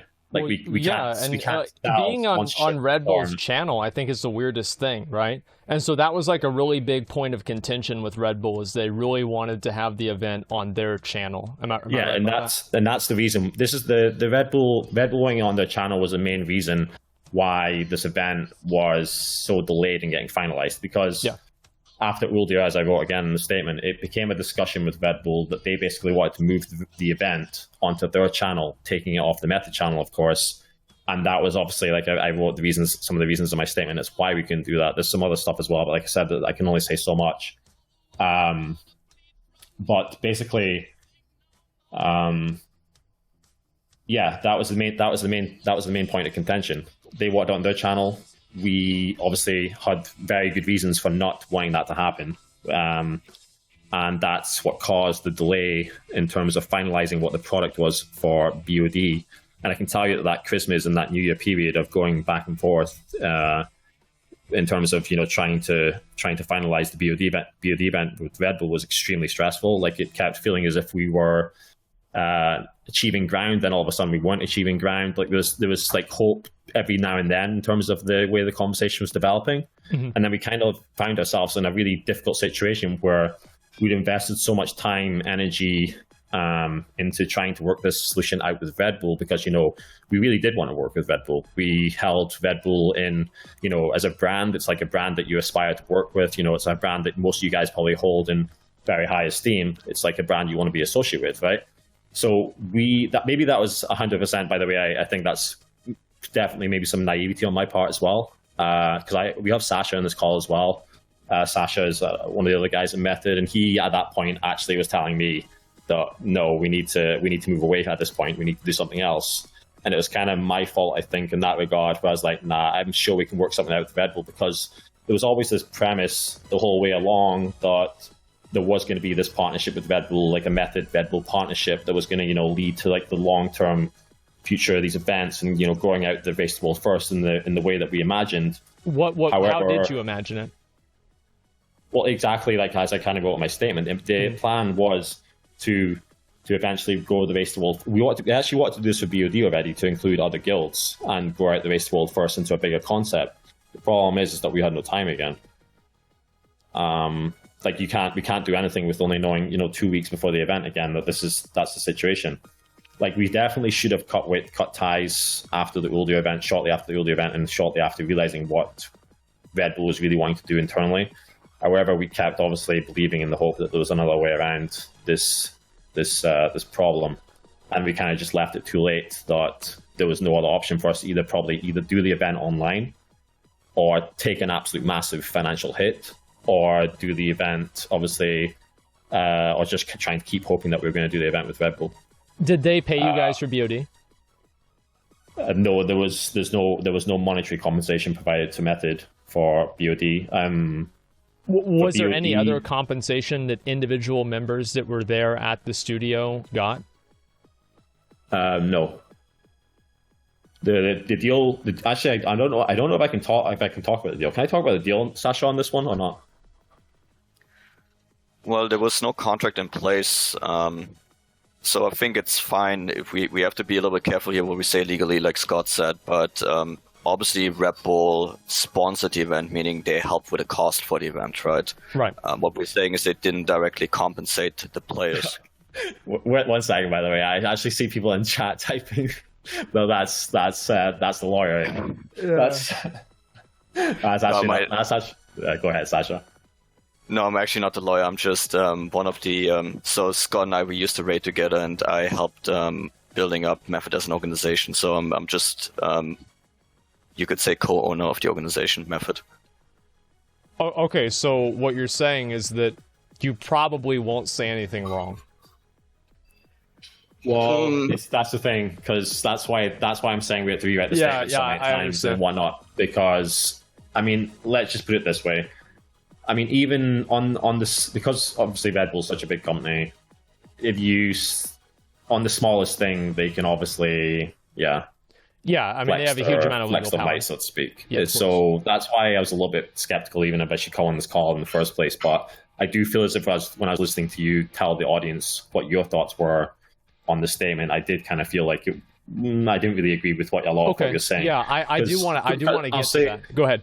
I will say that the main disagreement I have with you is that, just to be clear, we have no problem with third-party corporate sponsors coming in. The only thing that we're rejecting in this whole statement is that the third-party corporate entity owns ownership. The entire competition. Yeah, we're in agree. I agree with you entirely there. Yeah, I want to give you an example which might clarify the situation a little bit. Imagine something else. Imagine the NFL, right? We all know the NFL. Okay. Imagine it was called not the NFL, it was called Red Bull's football, right? Red Bull would own this entire competition. Let's just imagine, first of all, what that means to the NFL. You could have basically for every 10 minutes of play, you could have an hour of Red Bull ads, right?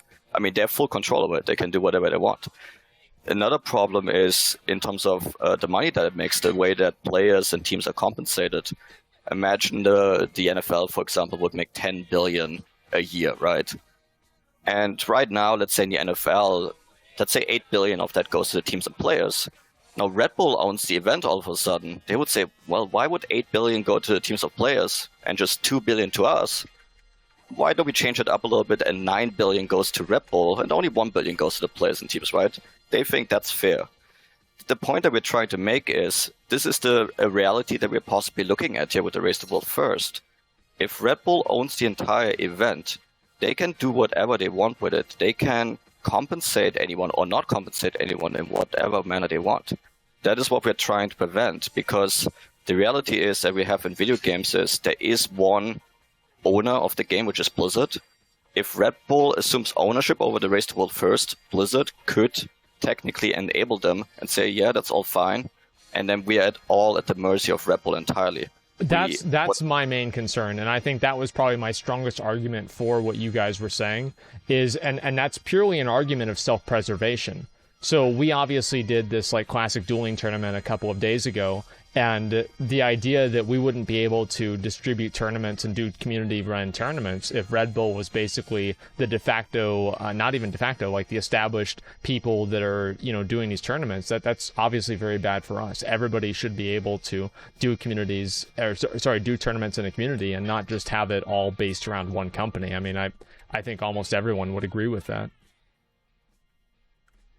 Absolutely, yeah, and that's our main concern. We are absolutely open to Red Bull doing as much as they want the Race to World First as a sponsor, as a supporter of the race, but we reject the idea, like Scott said, that Red Bull has an ownership in this race. There's no reason why they should. Well, I personally believe, like, as somebody who streams on Twitch, right, I think that it's a bad decision, right? It's misguided marketing for them to focus so much on trying to develop their own channel, because all of their views and everything aren't organic. So they're not going to stick at all. It's like hosting somebody and like thinking that those people are all going to watch the next day.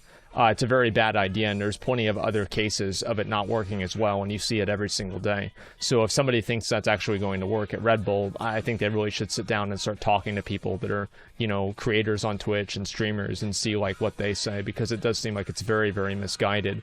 That being said, I do have a question. Do you think that if Red Bull did not insist on it being on their channel, would you still be in partnership? Possible, yes. I think we would needed to clarify with Redbull that they are a sponsor, they are a supporter of this event, but not the owner. I think that needs to be clarified. The ownership, again, what we propose is that there should be only two owners, and that is Blizzard and the guilds that compete in it, right? Because we are the only ones really who have any kind of intrinsic value to this competition, right? Yes. What exact connection does Red Bull have with World of Warcraft or Race to World First? There is no real connection, right? So, as a for-profit company, what would Red Bull's interest be? Well, it is making money, right? Yeah. Well, You can Method also is say a the same thing. for-profit company too. Absolutely, Yeah. we are a for-profit company, but the difference is we actually participate, right? We compete in this That is true. competition, so we do have another interest besides making money. And we've also, just to clarify, we've done so for 14 years. So it's not like Method has been a for-profit company. We've only been an organization, actually, a legal entity for the last 4 years. So we have 10 years of history of us competing in the Race to World First at making no compensation, making no money at all, just out of passion and pretty much dedication to the game. Yeah, I think that's probably one of your best selling points, is that obviously you've been doing this for a long time and your interest in this predates the profit from it. And so obviously there is certain level of, as you said, intrinsic interest in it. And I think that really my main concern, right, is that whenever you're talking about this idea of the commissioner and everything like that, I think that it felt like the last paragraph was basically a resume to rationalize yourselves being the commissioners or the governing body around the Race to World First. And I'm not even really saying that that's undeserved, because obviously you've put the most work into it, you put the most time into it, etc. But whenever you have something like that, my concern is that how are people going to make sure that you don't basically do what Red Bull did? Yes, to clarify, the commissioner part is, perhaps that was poor wording on our part. We'll have it, yeah. The commissioner is supposed to be neutral, as in the commissioner is not supposed to be Method. Imagine this as like a neutral party. It could be even you, right? Let's say the guilds elect Asmongold to be the commissioner.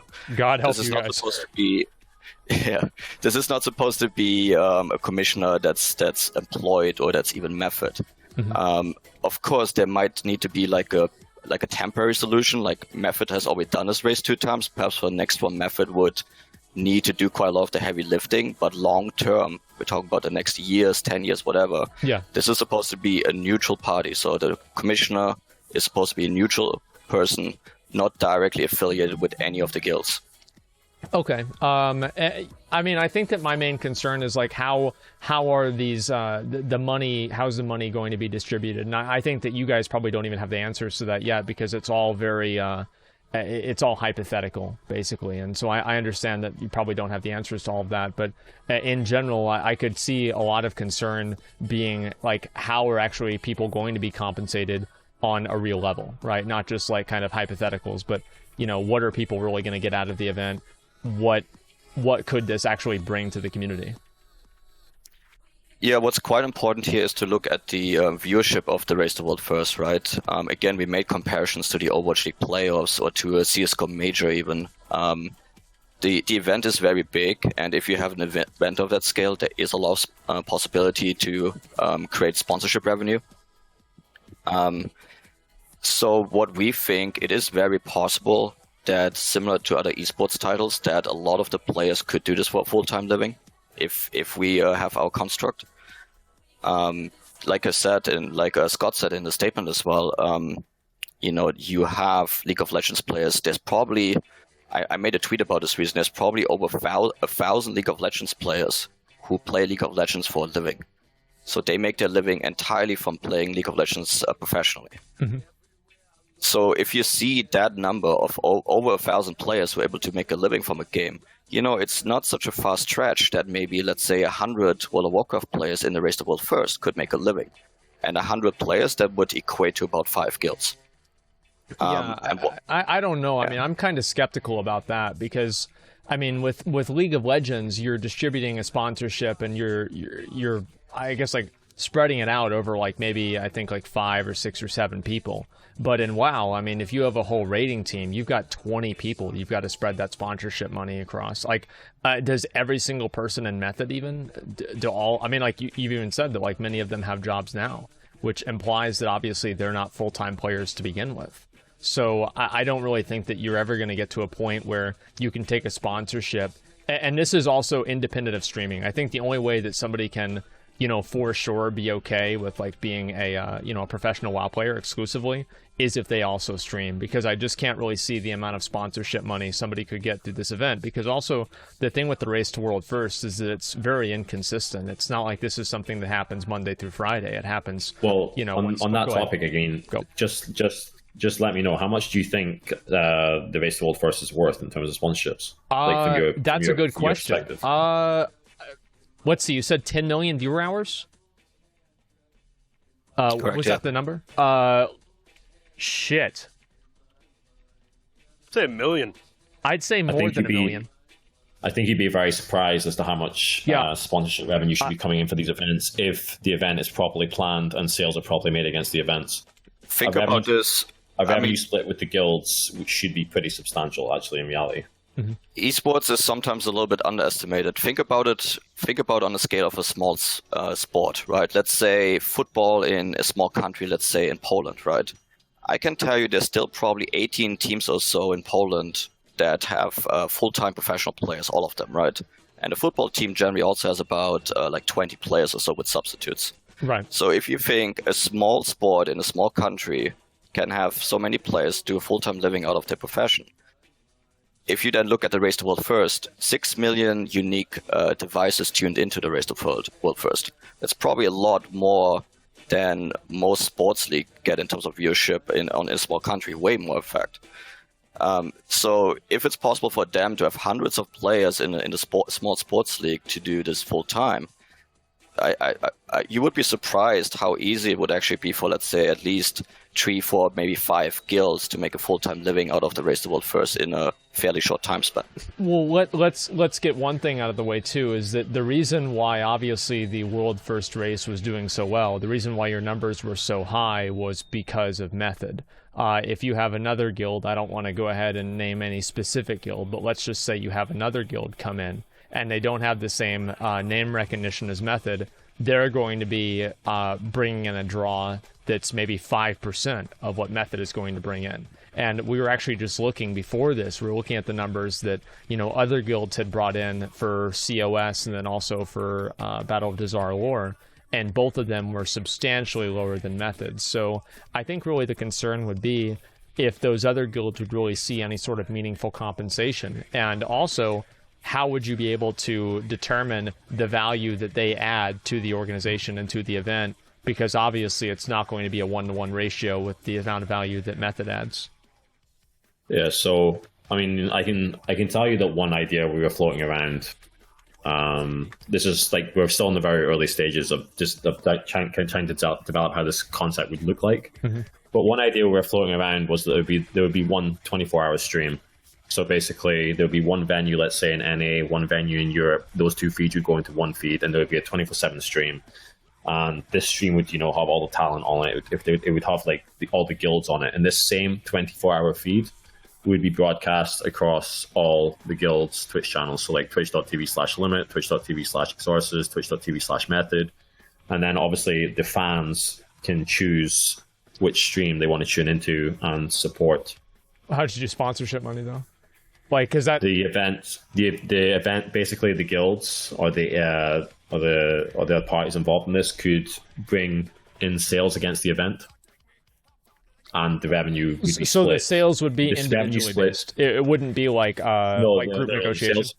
The sales would be for the entire event. So, for example, let's just say, like hypothetically, let's just say Limit came to the table and said, "Okay, you guys, we've got this, peripheral partner that wants to sponsor the event. Everyone agrees to it. The peripheral partner comes on board. That money then goes into a collective pot, and that is then going to get split between the guilds after the event itself, right? So the revenue share." Right. So the event would be sold against separately. So every guild and every team would have their own team sponsors, but the actual event itself would be a separate entity, so to speak, that sales would be made against, and the revenue would be split between the guilds. Yeah, to make this simple as well as, I mean, I absolutely agree, like Method would probably bring more to the table initially as in terms of size, right? But you have the same issue in every league. I mean, even, let's say the LCS, I mean, everyone knows TSM, right? And TSM is probably one of the biggest contributors to league and the LCS. But there's also teams like FlyQuest, you know, who knows FlyQuest really? Not to shit on them, but it's not a brand as big as TSM, obviously. Yeah. So we're pretty sure that everyone will be fairly compensated once we pool the money and we find a fair solution of how it's distributed. The idea would obviously be that the top contenders would all be doing this on a professional basis, so they can all afford to play at the same level as the other guilds. And that is, you have to see it as well from our perspective with Method. That's very much in our interest too. We want to have strong competitors. Our achievement of getting a world first is meaningless if we have no one who competes on the same level as us. Yeah. It's absolutely meaningless. Yeah, winning a one-horse race. Yeah, so it's absolutely in our interest that our competitors are playing on the same level as us. Otherwise, the whole race, the whole competition just would become meaningless, and therefore our motivation to win would be non-existent. Which is, to be fair, that's one of the big reasons in the first place why Method decided to stream in Uldir. Yeah, that was definitely the situation we were facing in Uldia. The community in general was very skeptical about the future of hardcore raiding. I don't know if you remember back at the time, Asmongold, but generally raiding was not in a good place. You know, people were not really raiding anymore because it was no longer the place where you got the best gear. Everyone was focusing on, like, you know, Mythic Plus, PvP, all that kind of stuff. The raiding scene was in a pretty dire place. There was barely any competition. And by actually streaming the World First race, it's brought a lot of excitement and everything back to the raiding scene. Okay. Yeah, I mean, I think that's definitely true. I mean, that's one of the main concerns that I really have, is that what is longevity of the hardcore raiding scene? And, you know, one of the positives with having a company like Redbull be involved is that obviously they have a lot of money and organizational skills to, you know, make sure that these things keep going on. But I also kind of worry that, you know, how do you think that Blizzard is going to respond to this whole thing happening, right? Just like the entire event. With like Red Bull and then these guys. And also, actually, you know what? I have a question before I even want to get into that. How did you guys find out about the other guilds being involved with Red Bull? I know all. Well, it's a very small community, right? The hardcore raiding community. So keeping something secret is not very easy, especially if like 25 people know. Did Scribe just whisper something there? I said I know all. Woke up, scored 3 a.m. Yeah, it's always been the case in the raiding community on Asmongold that things. It's just information is being shared. With teams with being obviously like 25 to 30 players, there's unfortunately always a leak somewhere. There's a I guess, rat. Yeah, I know. I get it. Trust me, it's the same with everything. Even if you have like a dozen people, somehow the information is going to get out. So have you guys already approached Method or Limit or any of them on this event? Like, have you already talked to them privately? To limit in pieces? Yeah. Yeah, so we obviously found out that Red Bull had reached out to them behind our back, and yeah, we wanted to talk to Limit in Pieces.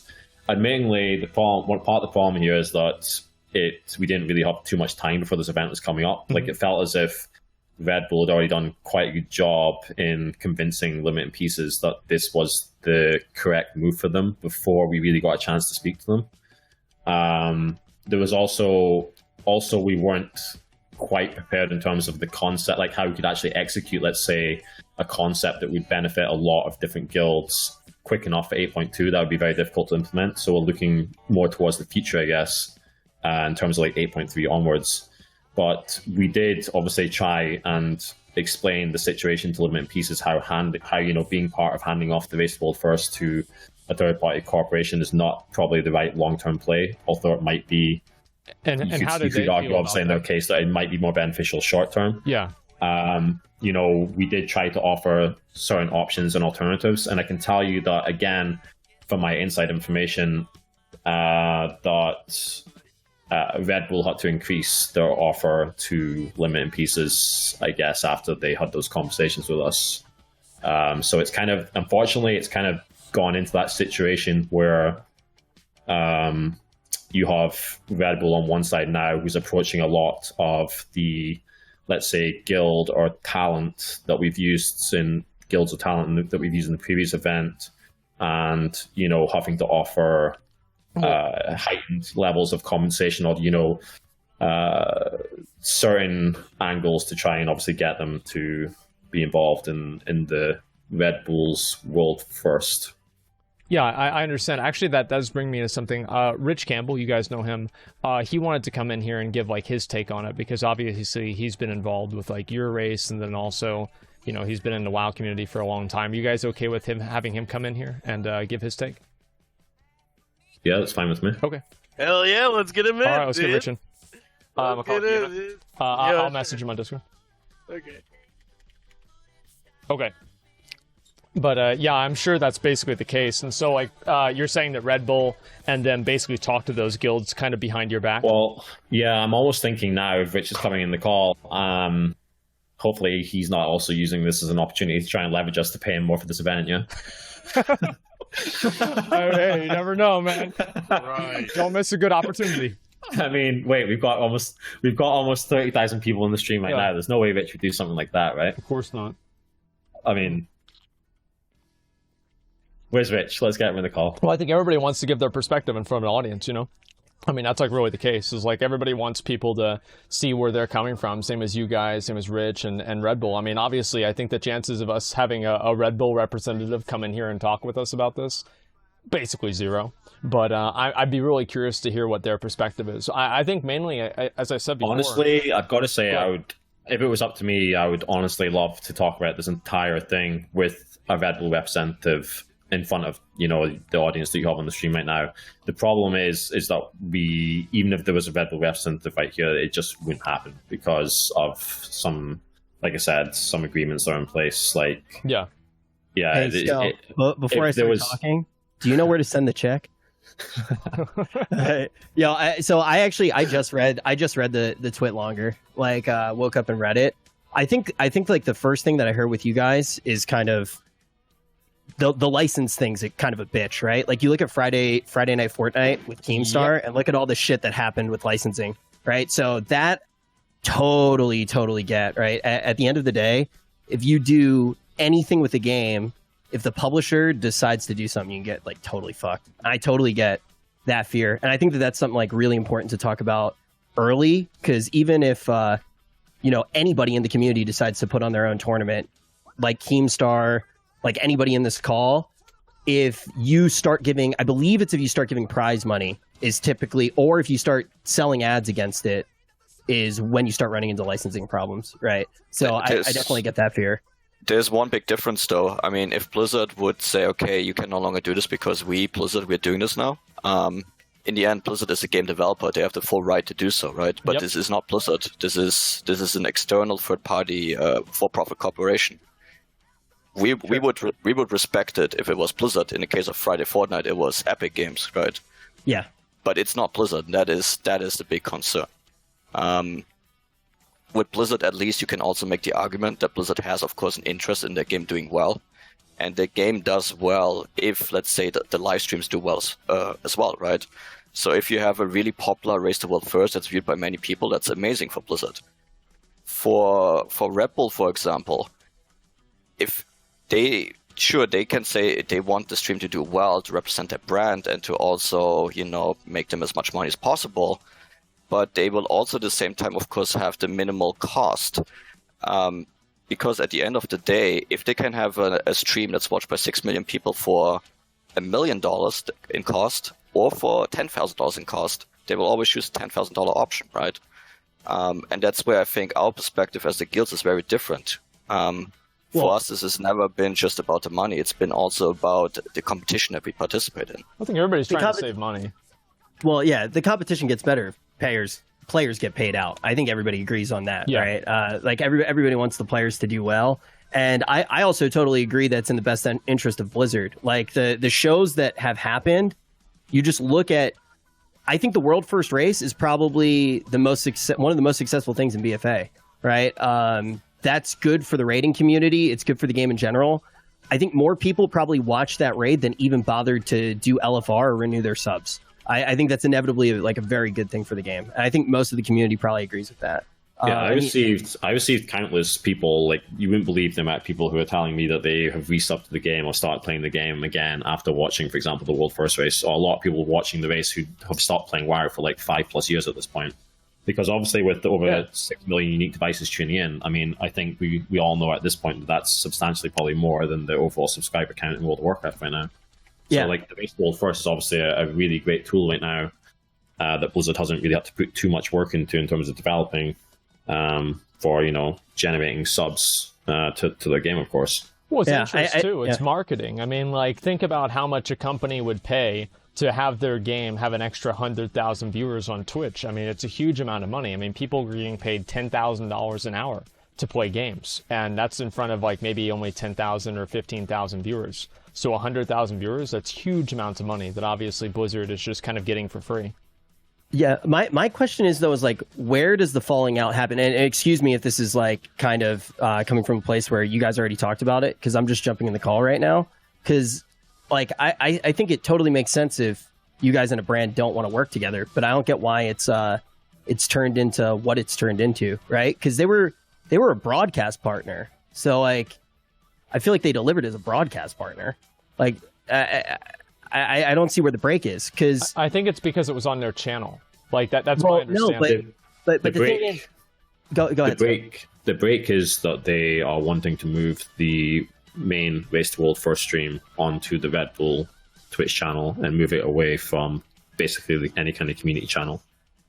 That is the break point. But that's like that's pretty common. And then if you don't want to do that, you just don't do it, right? Because the initial thing that happened was they were, and correct me if I'm wrong, right?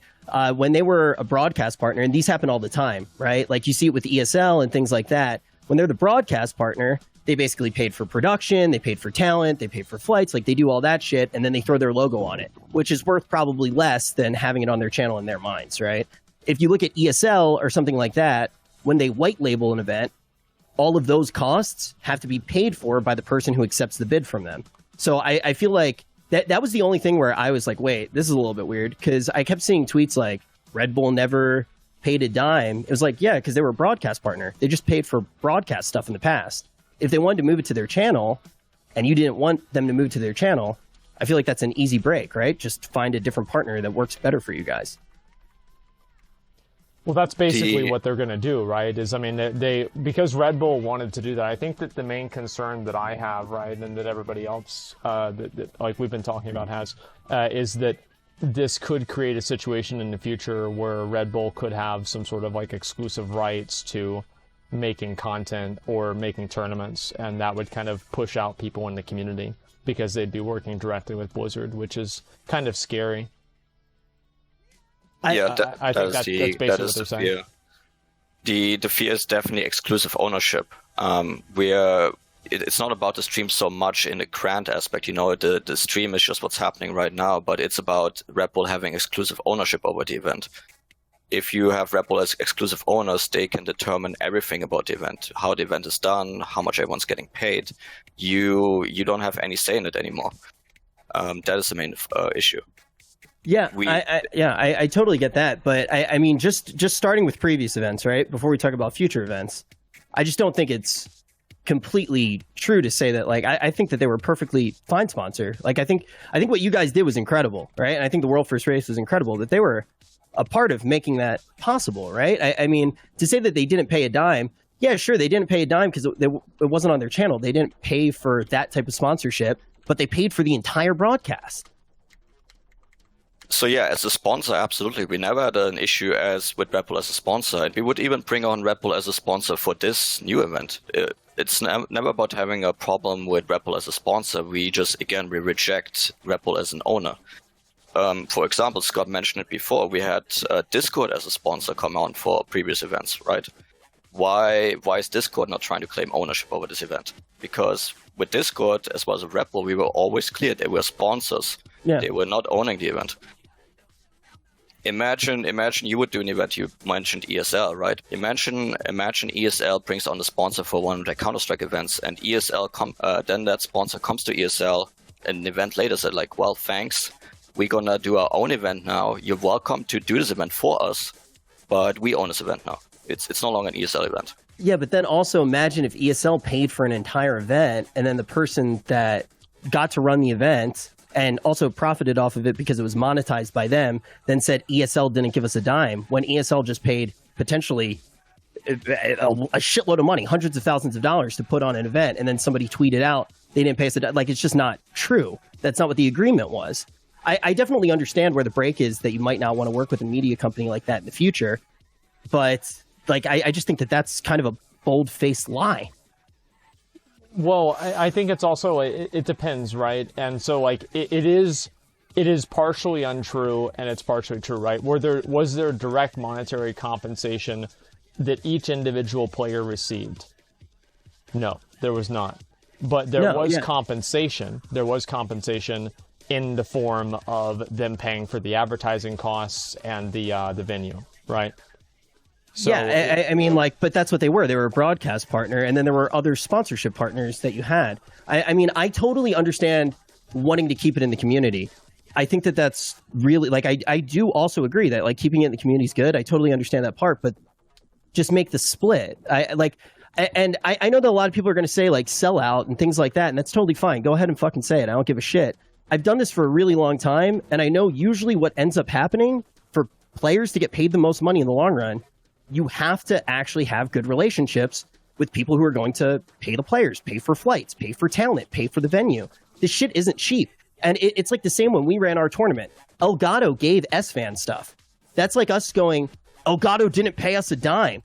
No, they sent us stuff to help us do the show. That was the agreement. It's like, it's almost like, in a sense, being like just going back and that's on the what deal that you made. we had gone by before, right? And that's why I had asked earlier why Method had decided to take that deal of not getting direct payment, and if they thought the compensation for setting up the event was sufficient, that's fine, right? And that's why I was making sure it wasn't just that. Obviously, the compensation for setting up the event is all good and well. What we were always trying to work with Red Bull from Uldia onwards was some kind of long-term partnership, some kind of long-term agreement with Red Bull, for some kind of construct that we could do in the future, as in some kind of commitment that we were going to do, these Race to World First events together and develop them, or, some kind of long-term partnership in general. That was always like what we were trying to work towards. And I guess you could say the Uldia event feeding onto the BOD event, obviously there was a lot of disagreements in terms of whether they should take ownership of the stream or not. So do you think that you undersold basically, you could say that. Did you undersell the event because you wanted to make the relationship? It's not that we undersold it. It's that I would say we put too much good faith into from our side. I would say, like I said, it was Sasha was already saying it earlier, like after a couple of months after Uldia, that this probably isn't going to work out. We should probably look for other alternatives. But like I said earlier in the call, because it was, the brand was Red Bull, and it's a brand that you would like to obviously work with in the future, and you have all this hope from various different email conversations and conversations you're having with certain people at this company, that it's almost like you get somewhat, I guess, blinded, or you are, it's difficult. Like the conversations we were having, it was like sometimes we were making progress, then all of a sudden, no, you're not anymore, that kind of situation, which dragged on for a long period of time. And then at the end of the day, we were kind of left with not too many choices, with BOD coming up quickly on the horizon. Yeah, like I said, for us, the commitment to do BOD was a combination of, one, good faith that we were going to work out a longer term solution with Red Bull, and two, that indeed there was going to probably some kind of partnership that guaranteed some kind of relationship on the future Race to World First. Because the big problem for us was, number one, Uldia, we massively undersold because we thought the event was going to be much smaller than it actually was, and secondly, BOD, again, it was another event that was no time to prepare for. We didn't get to develop our concepts in regards to involving other guilds and developing the event out. And then not only that, we also, again, didn't manage to actually properly, monetize that event at all, to properly, to really grow it, because the product was only known 2 weeks before in advance. Like that money, like that event was basically a write-off, honestly, in terms of the financial side of things. Like Mitch is saying, for example, that Red Bull provided let's say $200,000 to produce the event or whatever. Like in terms of hiring a third-party production partner it wasn't produced by Red Bull themselves, but in regards to that, it doesn't really matter, because the fact that we only got confirmed 2 weeks before the event itself, it meant that Method wasn't able to monetize that event either, really, in a good manner. Because, like you're saying, with these kind of numbers, you'd be expecting to be selling big sponsorships, and in with 2 weeks' notice before Mythic release, that's just not going to happen. Like you could argue that if we had actually broken away from Red Bull, let's say a month after Rodeo, and actually find another partner or taken a different direction, that we would have actually, financially made substantially more income than obviously going with Red Bull. Like going with Red Bull was actually a negative impact financially than not. Yeah. And there was no exclusivity, right, in the contract with Red Bull, that you couldn't take other sponsors? No, there was no contract in place. Well, okay. I just because I kind of want to clear some things up. Like if you guys have the viewership, which I agree, you guys draw the viewership, right? And that's like a really important thing. Look at the tournament that Asmongold, Svan, and I just did. Asmongold drew viewership. If he didn't draw the viewership, the tournament couldn't have been the success that it is. I totally agree that you guys draw the viewership. If the numbers are what you say they are, and it's going, which they are, right? And you're going to be able to draw additional partners, I don't understand the point of like flaming a partner online that potentially jeopardizes getting other partners. Like what's the actual point of coming out with all this stuff with Red Bull? That's kind of what I want to get down to, because I want to see the event do well in the future, but I feel like the tweet itself is just relatively petty after they were a broadcast partner and you decided to move away from what they ultimately did. Think you understand the basis of the tweet. So tell me, that was pretty much what I was asking there. Well, I mean, I think you might need to reread it at this point. I'm just seeing, like, I mean, I literally have it open in front of me right now. I mean, we could have said a lot of things, right? But we tried to be as factual as possible in the tweet, not resorting to anything, right? They obviously, as with every event, there were a lot of problems with our event, right? Even between Method and Red Bull, but we didn't get into that because it has no substance to the overall problem. We're really just trying to point out how Red Bull owning the Race to the World first is an issue, and that's the course that they're taking. It has nothing to do that we have a problem with Red Bull personally. Like I said before, I would have no problem even bringing Red Bull on as a sponsor in the future. It's not that issue at all. Okay, I just don't. I don't understand why people are like tweeting out that they never paid a dime and things like that moving forward when you are trying to do a new show. Like I think that you guys expect that your show is going to do the best, right? Like you guys expect that your show is going to get the viewership. So if you are going to be able to do all that, why does it really matter what they do? Is it because you're scared Blizzard is going to give them support, or is it something else? No, the tweet wasn't really about that. The tweet is answering the question that people are asking us repeatedly all the time right now, as to why we're not working with Red Bull. That is literally the question that we get in our chat, on all our guild streams for the past few weeks. So obviously we have to provide the community with some kind of answer as to why we're not working with Red Bull, right? And like Sasha said, the answer we provided was you could say it was as tame as we could possibly give. I'm just making sure I'm reading all the right tweets here, because I feel like maybe I'm reading one. Well, I've only made one tweet. I see the twit longer. All we're doing with that tweet, and the first part of that tweet is answering a question that the community wants to know and deserves to know, I guess, after Method has obviously used Red Bull for the last two Race to World first events, and now they're basically wondering why is that not the case for the third event. So basically the first part of the tweet is answering that question as to why, and the reasons given, I think, are pretty clear if you read the tweet. And then the second part of the tweet is basically talking about the future of the Race to World First and how we see that being the best angle for the community long term. So ultimately, you look back at Red Bull, they were a production partner. They paid for everything in the past few. Now you just don't want them to have control. You guys want to maintain control, and you guys want to have new sponsors moving forward through the World First race, right? Like that's like the TLDR. And now you guys are going to look for new sponsors moving forward, and you want to remain the IP of the product that you've created.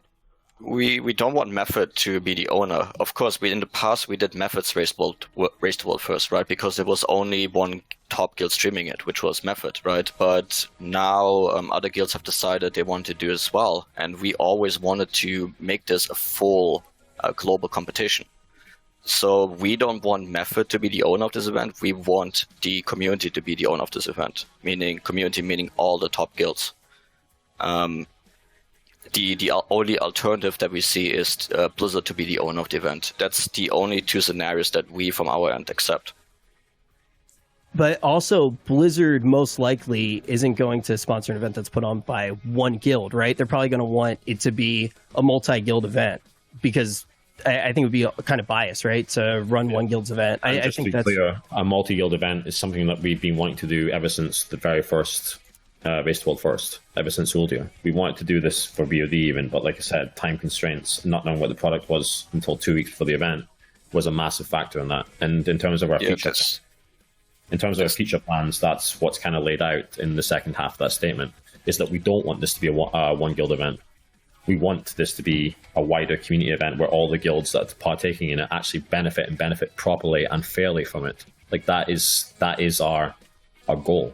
To make it fair, though, would you guys give up ownership over it and let somebody like Blizzard own the event? Well, in terms of Blizzard, we would have no choice, right? If Blizzard decides they want ownership over it, they can take it. It's their game. So we would accept that, of course. There's no choice that we have anyways. But in terms of giving up ownership with the community, yes, again, Method would not be the owner of the event if it's a community event. Of course, we would be part owner as well as the other guilds. But we wouldn't be the executive director or owner of the event. So you would be willing to give up ownership? If we never owned the Race to World First to begin with. It was never owned by us. So why in particular I don't understand the point then. Like if you're trying to hold on to ownership, that's fine. I'm really trying to understand here, and I know that like people are playing. Okay, the Race to World First, it's in the statement as well. The Race to World First is a product of the community. It's owned by the community. It's been something that the community has run and maintained for 14 years. There is no Race to World First if the community is not there to, supporting the guilds and actually making an event out of it. Like, if there was no satisfaction or, hype received from any of the guilds partaking in the Race to World First from the community, then what would be even the point, right? The community drives the Race to World First right now. That is how it's always been for the last 14 years. Like Sasha was saying earlier in the call, Method itself has only been an entity, organization-wise, for like the last 4 years. For the first 10 years of the Race to World First, this was purely a passion project for us, and it remains passionate for us as well. Like the Race to World First is like our absolute core. It is what Method is basically. I think the idea with having Method and having Redbull like own the event and like the implications of that could be bad. That's definitely true, but I also think that if they were paying production costs for it and there wasn't any sort of like an understood like that they were going to pay you guys money or whatever, I don't really know if it's like entirely fair to say they didn't pay anybody any money if that wasn't part of the agreement to begin with. I have not said that. I'm not saying that Redbull should have paid us money or they shouldn't have paid us money. That's irrelevant in my conversation. Well, no, but whenever you state that they didn't pay you any money, that creates an implication, doesn't it? I don't know. I mean, to me, it creates a very strong implication. You must be referring to Darius' tweet then, I guess, yeah? Well, yeah. Actually, you know what? Let me go ahead and make sure that I'm certain on that. Yeah, I think it is Darius' tweet. Yeah, that Method paid no money for it. Yeah, I also was reacting to Darius' tweet as well. Because both of those, I don't know how much of that is, and that's like completely true though, right? Like all of that is true. Darius obviously in Darius' tweet, like that. I personally have nothing to do with what Darius tweeted on her personal Twitter account. Okay. Like in regards to what she's tweeting, yeah, she's obviously referring to the fact, I guess, that the players themselves have not been compensated, or the guild itself has not been compensated directly by Red Bull. Okay. But so yeah, that's correct. Yeah, I mean that seems reasonable. I mean, like I just want to make sure that was like true, because like if they were just like if they were basically just producing the event, then that's one thing. But if there was some sort of, you know, like bad blood or something not going the way that it was supposed to go, then I'd say that's something else. But yeah, I don't know. I mean, to me, I think the idea of having a community-run world first race, the only problem that I have with that is like basically the same problem that I'd have with the Red Bull thing, is that like, how do you guarantee that there's not going to be any sort of like weird collusion or unfairness occurring? I mean, it's hard to say. I mean, I don't really know anybody from Limit or any of these other guilds that can come in and kind of give their take, but it seems like if there was a governing body for this, that would come with its own set of positives and negatives too. I just think too, when you say Method itself had no partnership nor received any direct compensation from Red Bull, and then when somebody under your brand tweets out Method never received any compensation, it's slightly misleading in a few ways. It basically makes it sound like you were robbed. That is misleading. But then I also explained to you earlier in this call that the way that the events have transpired, it was actually a negative financial impact to Method by doing the BOD event with Red Bull because of the 2-week notice. Like I said, and like you said earlier in this call, if you think about the sponsorship revenue that these events should be doing, if we had actually set this event up for BOD, let's say 3 months in advance, knowing the numbers from Uldir with a different partner and actually having a defined product, I can guarantee you we would have made a lot of sponsorship sales, a lot of revenue that we could have then obviously... Then why didn't you do it with another partner then? Because I explained to you already, the reason for that is because we did have a lot of good faith in terms of working with Red Bull, which is obviously a mistake on our side. I've already admitted to this twice on the call, that it was a mistake from my part for putting too much good faith that we were going to, continue our relationship with Red Bull. Everything was going to be great. That is obviously a less hard lesson learned in this situation for me. You gotta see the context of the situation, right? After Uldir happened, it was like a surprise to everyone, not just in World of Warcraft, but outside of World of Warcraft too. We had a lot of big brands come to us, and all of a sudden we got all the attention in the world, because it's not like you know that League of Legends Worlds is coming every year, right? But all of a sudden there was this one big event that no one expected, perhaps maybe a few people. So we had a lot of big brands, we had a lot of big companies willing to support us, invest in us. But we were committed to Red Bull, right? We said, okay, we're going to keep doing this event with Red Bull as the main sponsor. And we were waiting for Red Bull to basically put together the next event. And we only had the confirmation of what the next event would be 2 weeks prior. And with a 2 weeks notice, it's impossible to get any big sponsorships. No company would give you a lot of money if you give them a concept only 2 weeks before they're supposed to give you a paycheck. So there was a loss of a lot of potential income resulting in that. Which, to be fair, again, we internally, Scott and I disagreed about this. I don't blame Scott for this. Red Bull was always a dream partner for us to work with as a sponsor. So we took the risk. We said, okay, we think Red Bull will come through. Red Bull will support this event going into the future. And yeah, I mean, end of day, we were wrong. We made the wrong decision. So in Uldir, that was a problem, but then you guys decided to work with them again, moving into the next race. It wasn't a problem in Uldir. It was a problem for the preparation of BOD. So okay. there was no problem with Uldir per se. In Uldir it was clearly defined. It was very clearly defined what the relationship was. It was only after the success of Uldir that Red Bull obviously realized how commercially successful this event actually was, that they started to want ownership themselves. That's what happened. Having the shit on their channel, I think, is probably like the biggest element of contention. At least like if I'm understanding right. It is the only element of contention, but like I said, it's because it's a huge element of contention, not just for Method, but for the entire raiding community going forward. That is pretty much the single point of contention. And it's about the implication, because once you have the stream, once you control everything about the event, that basically having the stream on your channel means you're the owner of it technically, And for us, it was clear, obviously, as long as it was just Method streaming their perspective of the race to world first, obviously Method should be the owner of that stream. Now, again, the same example. If there's multiple guilds participating in this event, it should be those guilds who are the owners. There, in the end, that's the gameplay that you see. It's the gameplay of those guilds. It's not anything that Redbull does, really. So just to clarify, because ownership keeps coming up, right? So if it's on your stream, you're saying that you have ownership of it, and you're basically saying that you want to see every single guild maintain their own piece of ownership for the event that they put on. That's obviously up to discussion how exactly the live stream is going to be. It could be on a neutral channel with the rights for the guilds to show their own perspective on their own channels. That's an example. Which would be the Red Bull channel. That's like the break that I don't understand. You talk about a neutral channel.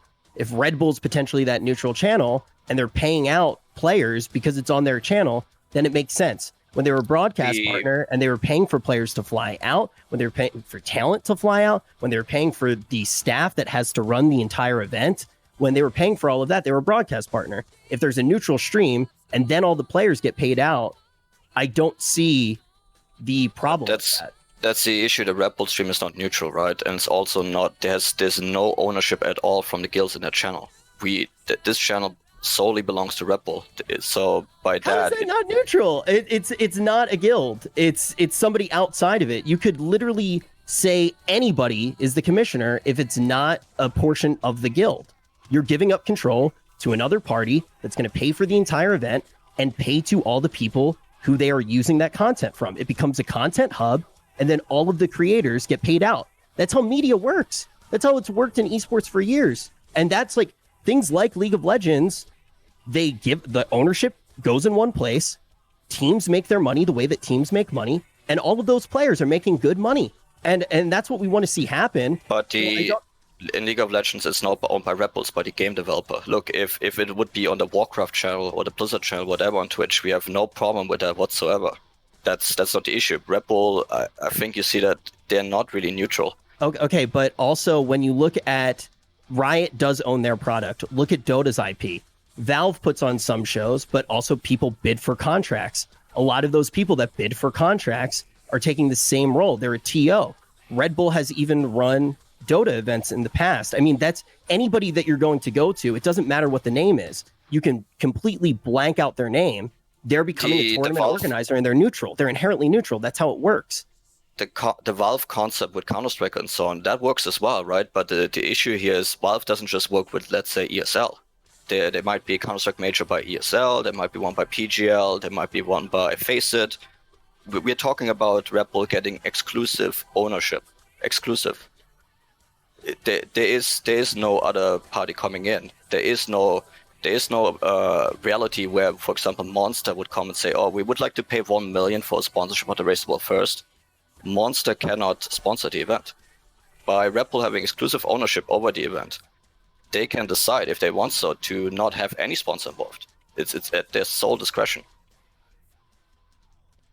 Well, yeah, I mean, I think that's any tournament organizer takes that right. Sorry, I didn't mean to cut you off. Any tournament organizer takes that right to choose the sponsors. That's what you give up for having a tournament organizer. Like that's like saying, like, Call of Duty World League, they have a portion of their show is sponsored by Mountain Dew, right? Because a portion of their show is sponsored by Mountain Dew. Yeah, of course they're not going to take a sponsor from another energy drink. Yeah, but we absolutely agree then. A sponsor, right? But not an owner. Mountain Dew doesn't own the event, right? No, a neutral party does, but that neutral party can be a sponsor at times. That happens constantly. Well, I'm not aware of any big esports where a company like Red Bull is the owner of the event. You know, I mean, you mentioned Counter-Strike, for example. I'm not aware of that, at least. It's usually the majors, the Counter-Strike majors, are hosted by neutral tournament organizers like ESL, Faceit, and so on. Other leagues like the LCS and League of Legends is organized by Riot, the game developer. Again, we have no problem working with neutral tournament organizers like ESL. We have no problem working with game developers. It's Red Bull is an energy drink company. They're not an esports company. They're not a neutral party. So you guys want to find a partner like an ESL or something like that? Like GCD TV, kind of, right? It's a possibility, yeah, for absolutely. like something like that. Yeah, I mean, that would be great. I think that really Like the only real concern that I had, right, going into this is that, you know, it does seem convenient, right, whenever you're going to want to, you know, move away from having, let's say, Red Bull be part of something, and then potentially just replace Red Bull with yourselves, right? And then instead of Red Bull being the governing body, Method hypothetically would be the governing body. And I think that's really the main concern that a lot of people have, is that, you know, it's, I think I use the phrase "meet the new boss, same as the old boss," right? It's like what really prevents this from just reoccurring under a different name? Yeah, I also the other thing is too, I mean, you keep talking about shows and who they're run by and who tournament organizers truly are. That would be like you guys having full ownership and it not being neutral would be the same as the NFL being ran by the Miami Dolphins, right? Like obviously. Correct. And we, just to make it clear again, we have a method. We don't want ownership over the race world first. We want the community to have ownership, which is the same as the NFL. The NFL is a construct of the teams that are in it. The NFL is a governing body elected and accepted by the teams. Yeah, and actually having that governing body would have to be an external entity. And I feel like it's getting hung up on the idea that it is a brand that would potentially be that neutral party. Is that the biggest problem for you? Because it's a brand, you wouldn't want them to be the governing body. If you, again, Scott's statement pretty clearly says that we would like, on the guilds should elect a commissioner, a neutral commissioner that basically acts on the behalf of the guilds. And that commissioner you could kind of compare to the NFL. The NFL is basically, you know, as an organization, a commissioner that acts on behalf of the teams. Usually in most esports, that commissioner is usually the game developer. Like you said, in League of Legends, it is Riot who acts on the team's behalf, whether the teams want to or not, in the end, because Riot owns the game. Which, again, is something we would accept as well if that was the case. If Blizzard says, okay, we elect to be the owner of this event, that's how it is. I just think that there are some things that there are like slight contradictions, and I'm just trying to hammer them out to fully understand, because you're talking about ownership belonging to the community, and now you're saying that you would be fine if it goes to one of these neutral organizers, if it was Blizzard, and then it just seems like Red Bull's the problem, which is totally fine if it is, right? I'm just trying to figure out why the contradictions are there. That's not a contradiction per se. It's like I said, the commissioner could be ESL, for example. The guilds could say that we choose ESL to basically be the commissioner, to basically be this neutral party, to do this on our behalf, right? The commissioner doesn't have to be one person. It can be an entity that we elect. Obviously, it can't be the guilds running the show because they're direct competitors in the thing. But we, however, we should give our expertise, and we also should make sure that we are being fairly treated as the guilds, right? And we can only do so if we are in some way involved in the competition. For example, by electing who is running the competition. That's the same way as. Yeah, that's something that the guilds would need to be agreeing on, right? That's obviously not set in stone. It could be something like a majority of the guilds have to agree that this is the commissioner, right? For example, the process of that is fairly simple. But yeah, it would be the participating guilds. Yeah, I mean, I think that the idea of having the guilds work together to make the world first race an actual event, like fundamentally, regardless of if it's like Red Bull working with each other through Red Bull, or just working with each other, you know, directly, like what you're saying, I think that's going to be good for the community. I mean, I think really the shame in all of this is the fact that it happened to begin with. I mean, the truth is that there's a lot of people, obviously, who, you know, do want to be part of this. And, you know, this event, as you guys have mentioned multiple times, which is very true, was one of the most popular events, and also one of the biggest surprises to come out of Twitch in general in the past year or so, with the old deer race being so popular, and then also the BOD race being able to meet that same standard. So really the concern that I have is that, you know, making sure that we take things and we keep moving that standard forward. And like whatever is really going to be able to do that, I think is going to be the best thing. And the only concern that I would have with like a player run thing is that the interaction and the relationship with Blizzard. I'd really love to see Blizzard be more involved with the world first race. And I think that they should be. It's just very difficult to incentivize that in a way that's meaningful. Yeah, I and yeah. Go ahead. Sorry. absolutely. And this could have continued with Red Bull and still can. What we say is that we don't want Red Bull as someone who controls the competition. If Red Bull would kept being a sponsor, that would have been absolutely fine, right? Think about it. Why does Red Bull, as a company that sells energy drinks, why do they want control in the competition? Well, If you that's what logic- I was saying before, is that I really think that this is a misguided marketing plan. Because that control, they're not going to retain anything out of that, having it on their channel versus just having it on, somebody else's channel with Red Bull branding. I mean, what's really the difference there? A differential of maybe like 10% brand value? Like, I don't know. I can't see it. Brands are pretty easy to understand, right? I think that's another thing that we can all agree on. What does a brand want to do? They want to make money, right? I think everybody knows that going into it. Like that's what a brand wants to do. They're trying to make money. They made an investment into the product initially, and how they made their money off of it was to have their logo on the event, right? They paid for whatever they paid for. They get their logo on the event. Moving forward, they obviously see the value in the product. So they are trying to own media rights, right? Which is usually where a lot of they're trying to be a part of the media rights. And you look at the NBA, you look at the NFL, media rights are obviously what everybody moves towards. And that's where everybody, including the players, make all of their money. I mean, we're getting really complicated here, but in general, I would say for sponsorships and any other rights, it should be an auction system, right?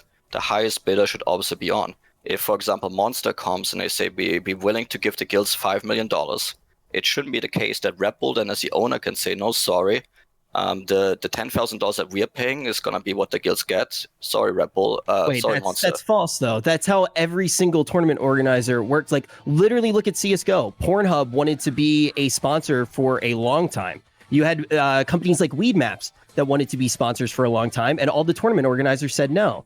Like, a tournament organizer will always get to decide which ad runs. Like, obviously, porn and Weed Maps, it's a little bit different. I totally do agree there. But you already have an energy drink sponsor if your tournament organizer is an energy drink sponsor. I totally understand that. That doesn't mean that other ads can't be sold against it. There's just... Again, if Red Bull has control over the event, they can choose whatever they want to do. And the only reason if we ask, why does Red Bull want to have control, right? I mean, they already get the sponsorship. It's because then they can choose the price for their sponsorship, essentially. They can choose that their sponsorship costs them $10,000 or it could cost them $1 million. Why would a company have that right? I mean, because the company is paying for stuff. I think that's where the break is for me. If they choose to, if they have the ownership of the event, they can elect to choose whatever they want to spend. It's at their sole discretion. Yeah, and then so the thing is I at no point do I think anything malicious happened. I think that's the most important thing that I wanted to do to clear the air. When I look at everything, it just seems like the entire point of the twit longer is to kind of say, and you can say whatever you want about what the actual words are, but the way that it all comes together, it tries to make it out to be like Red Bull is the bad guy, when I really don't see any bad guys in this. I totally respect what you guys are doing for the community, and I want to see you guys continue to do it for the community. I do think that this is one of the biggest things that's happened in World of Warcraft, but Red Bull was a part of it. They paid for those first events. They paid for production costs. You guys got your own sponsors, and it went really well. If now you guys want to have ownership, I can understand why you guys would want to have ownership. That would make the organization we don't want ownership. Money. Absolutely not. And that's fine. So if you want to give up ownership and you want to do a multi-guild event, you give it up to a neutral party. If Red Bull isn't that neutral party, because I think the skepticism, I think all the skepticism and everything is going to be alleviated once the idea of this like neutral third party and this commissioner thing and everything are more defined. Because right now, a lot of the people that were concerned about it, including myself, right, don't really understand. It's like, obviously Method has a vested interest in being a leader in this thing, and also the more that involved they can get, the better off for them. Method is also a company. Method is also trying to make profit, and so once there's actually a rubric or a framework in mind as to how this thing is actually supposed to look, with like this neutral third party or whatever, with creating the event, then I think that people are going to be there's like that concern will no longer exist.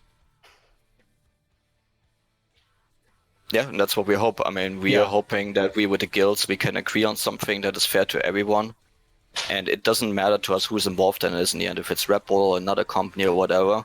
We just want to make sure that's under conditions that are fair for the guilds and that are not conditions that you could say that the guilds are taking advantage of.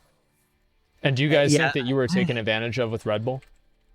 Not for the 2 events. No, we never claimed that. We obviously, like Scott pointed out, we were not happy about the Battle of Dazalore event happening only with 2 weeks notice. So we only knew it 2 weeks before. We were not happy about it, but we're not saying that Red Bull took advantage of us for these 2 events. However, what we're saying is that Red Bull has always tried to push the ownership of this event, and we're feeling taken advantage of now that Red Bull is trying to. You feel taken advantage of now that Red Bull went to the other guilds to create an event behind your backs. Now that Red Bull is trying to take ownership over the Race to the World first. It's not so much about them going behind our back to the other guilds, it's about their intention of taking ownership over the Race to the World first. I just like, didn't you just say you don't want ownership? I said I want the community to have ownership or Blizzard. Well, it's basically, I don't think that they want a private for-profit company to have ownership because they think that's a conflict of interest. Is that basically what you're saying? Correct, in terms of Red Bull, because they're an energy drink company, they're not a tournament organizer, for example, like ESL.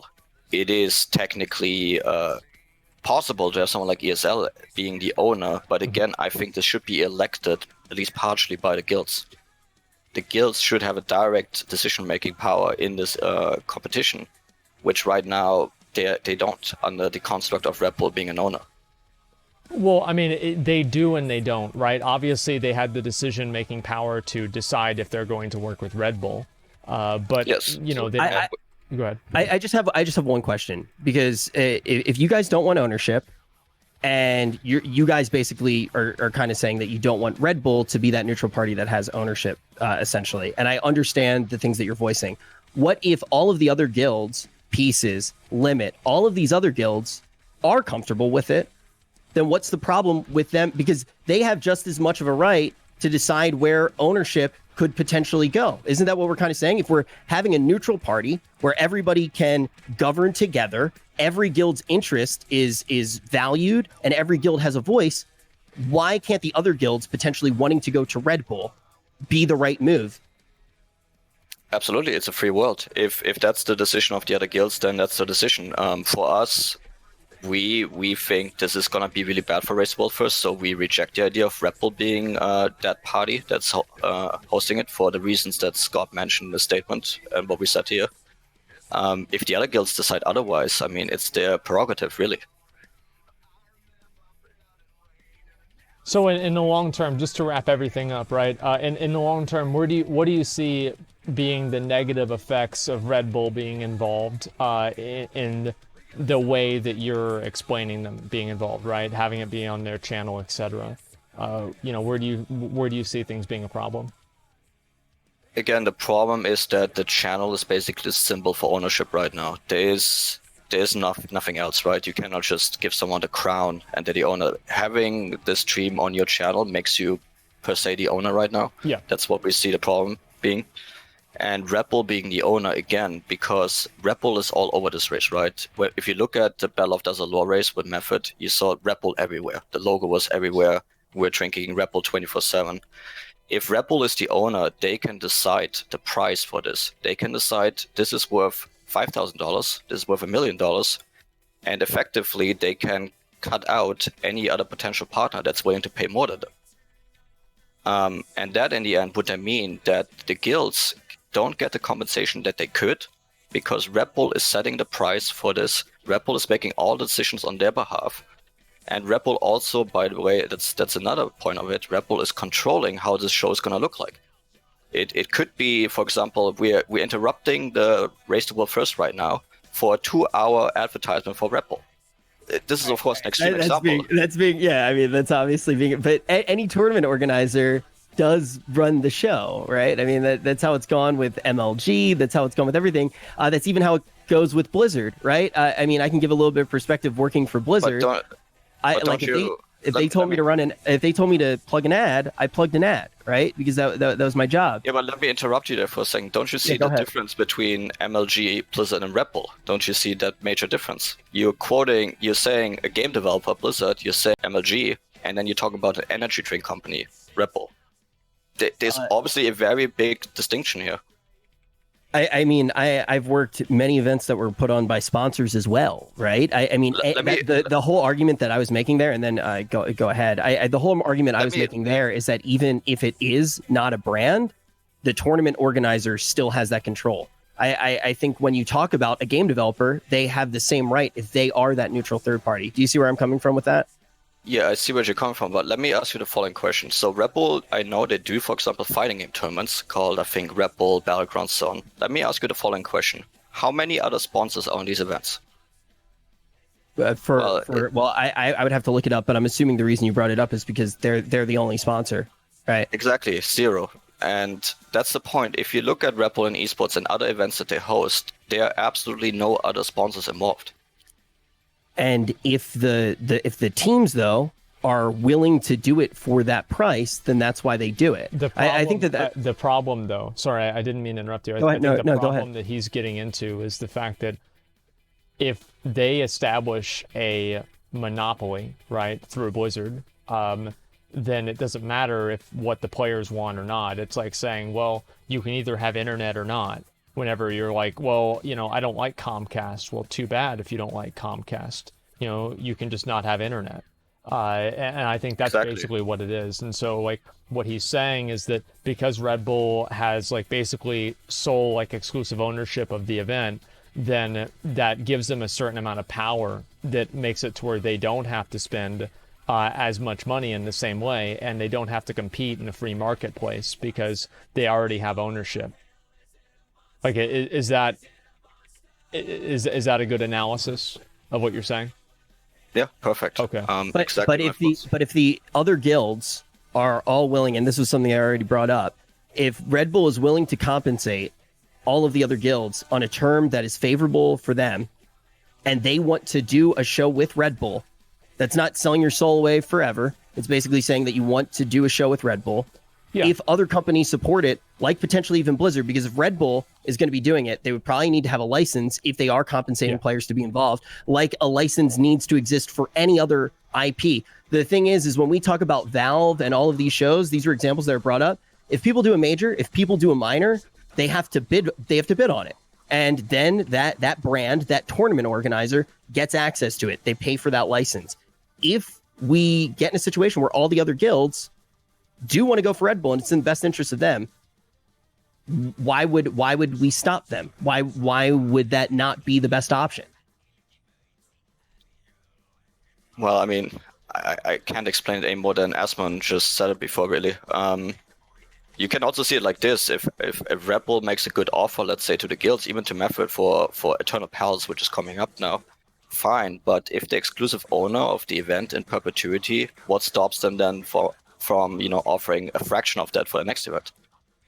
It's of course. The reason that I bring it up is because there's like a level of permanence there that is pretty much being floated when this is essentially agreeing to take a bid, right? Like this is a bid of the show, and it happens to be a bid that is coming in from a single entity. So, Rich, your argument is that that Method's assertion here is done with the presumption that all of the other guilds would prefer to work independently without Red Bull.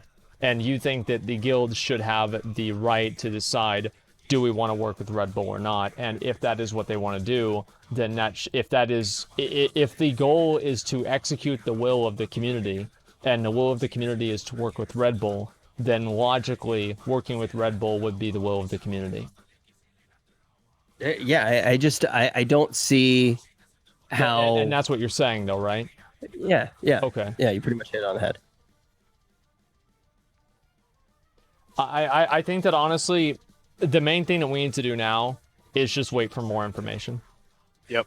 Like that's really what it comes down to. I want to see what Red Bull is going to try to bring to the table. I want to see what you guys are going to try to bring to the table in terms of what does a tournament like this look like? What does a governing body like this look like? I don't know. We'll have to find out. And I think that's really the main thing that I'm concerned about, and I'm curious about. That's basically it. Well, what a discussion! What a interesting discussion. Yeah, it's unfortunate we weren't able to get people from the other guilds in to see like their perspective, but also, I mean, it's a good point there is that a lot of them probably can't even talk about it to begin with for whatever reason. So I guess that's the way it goes.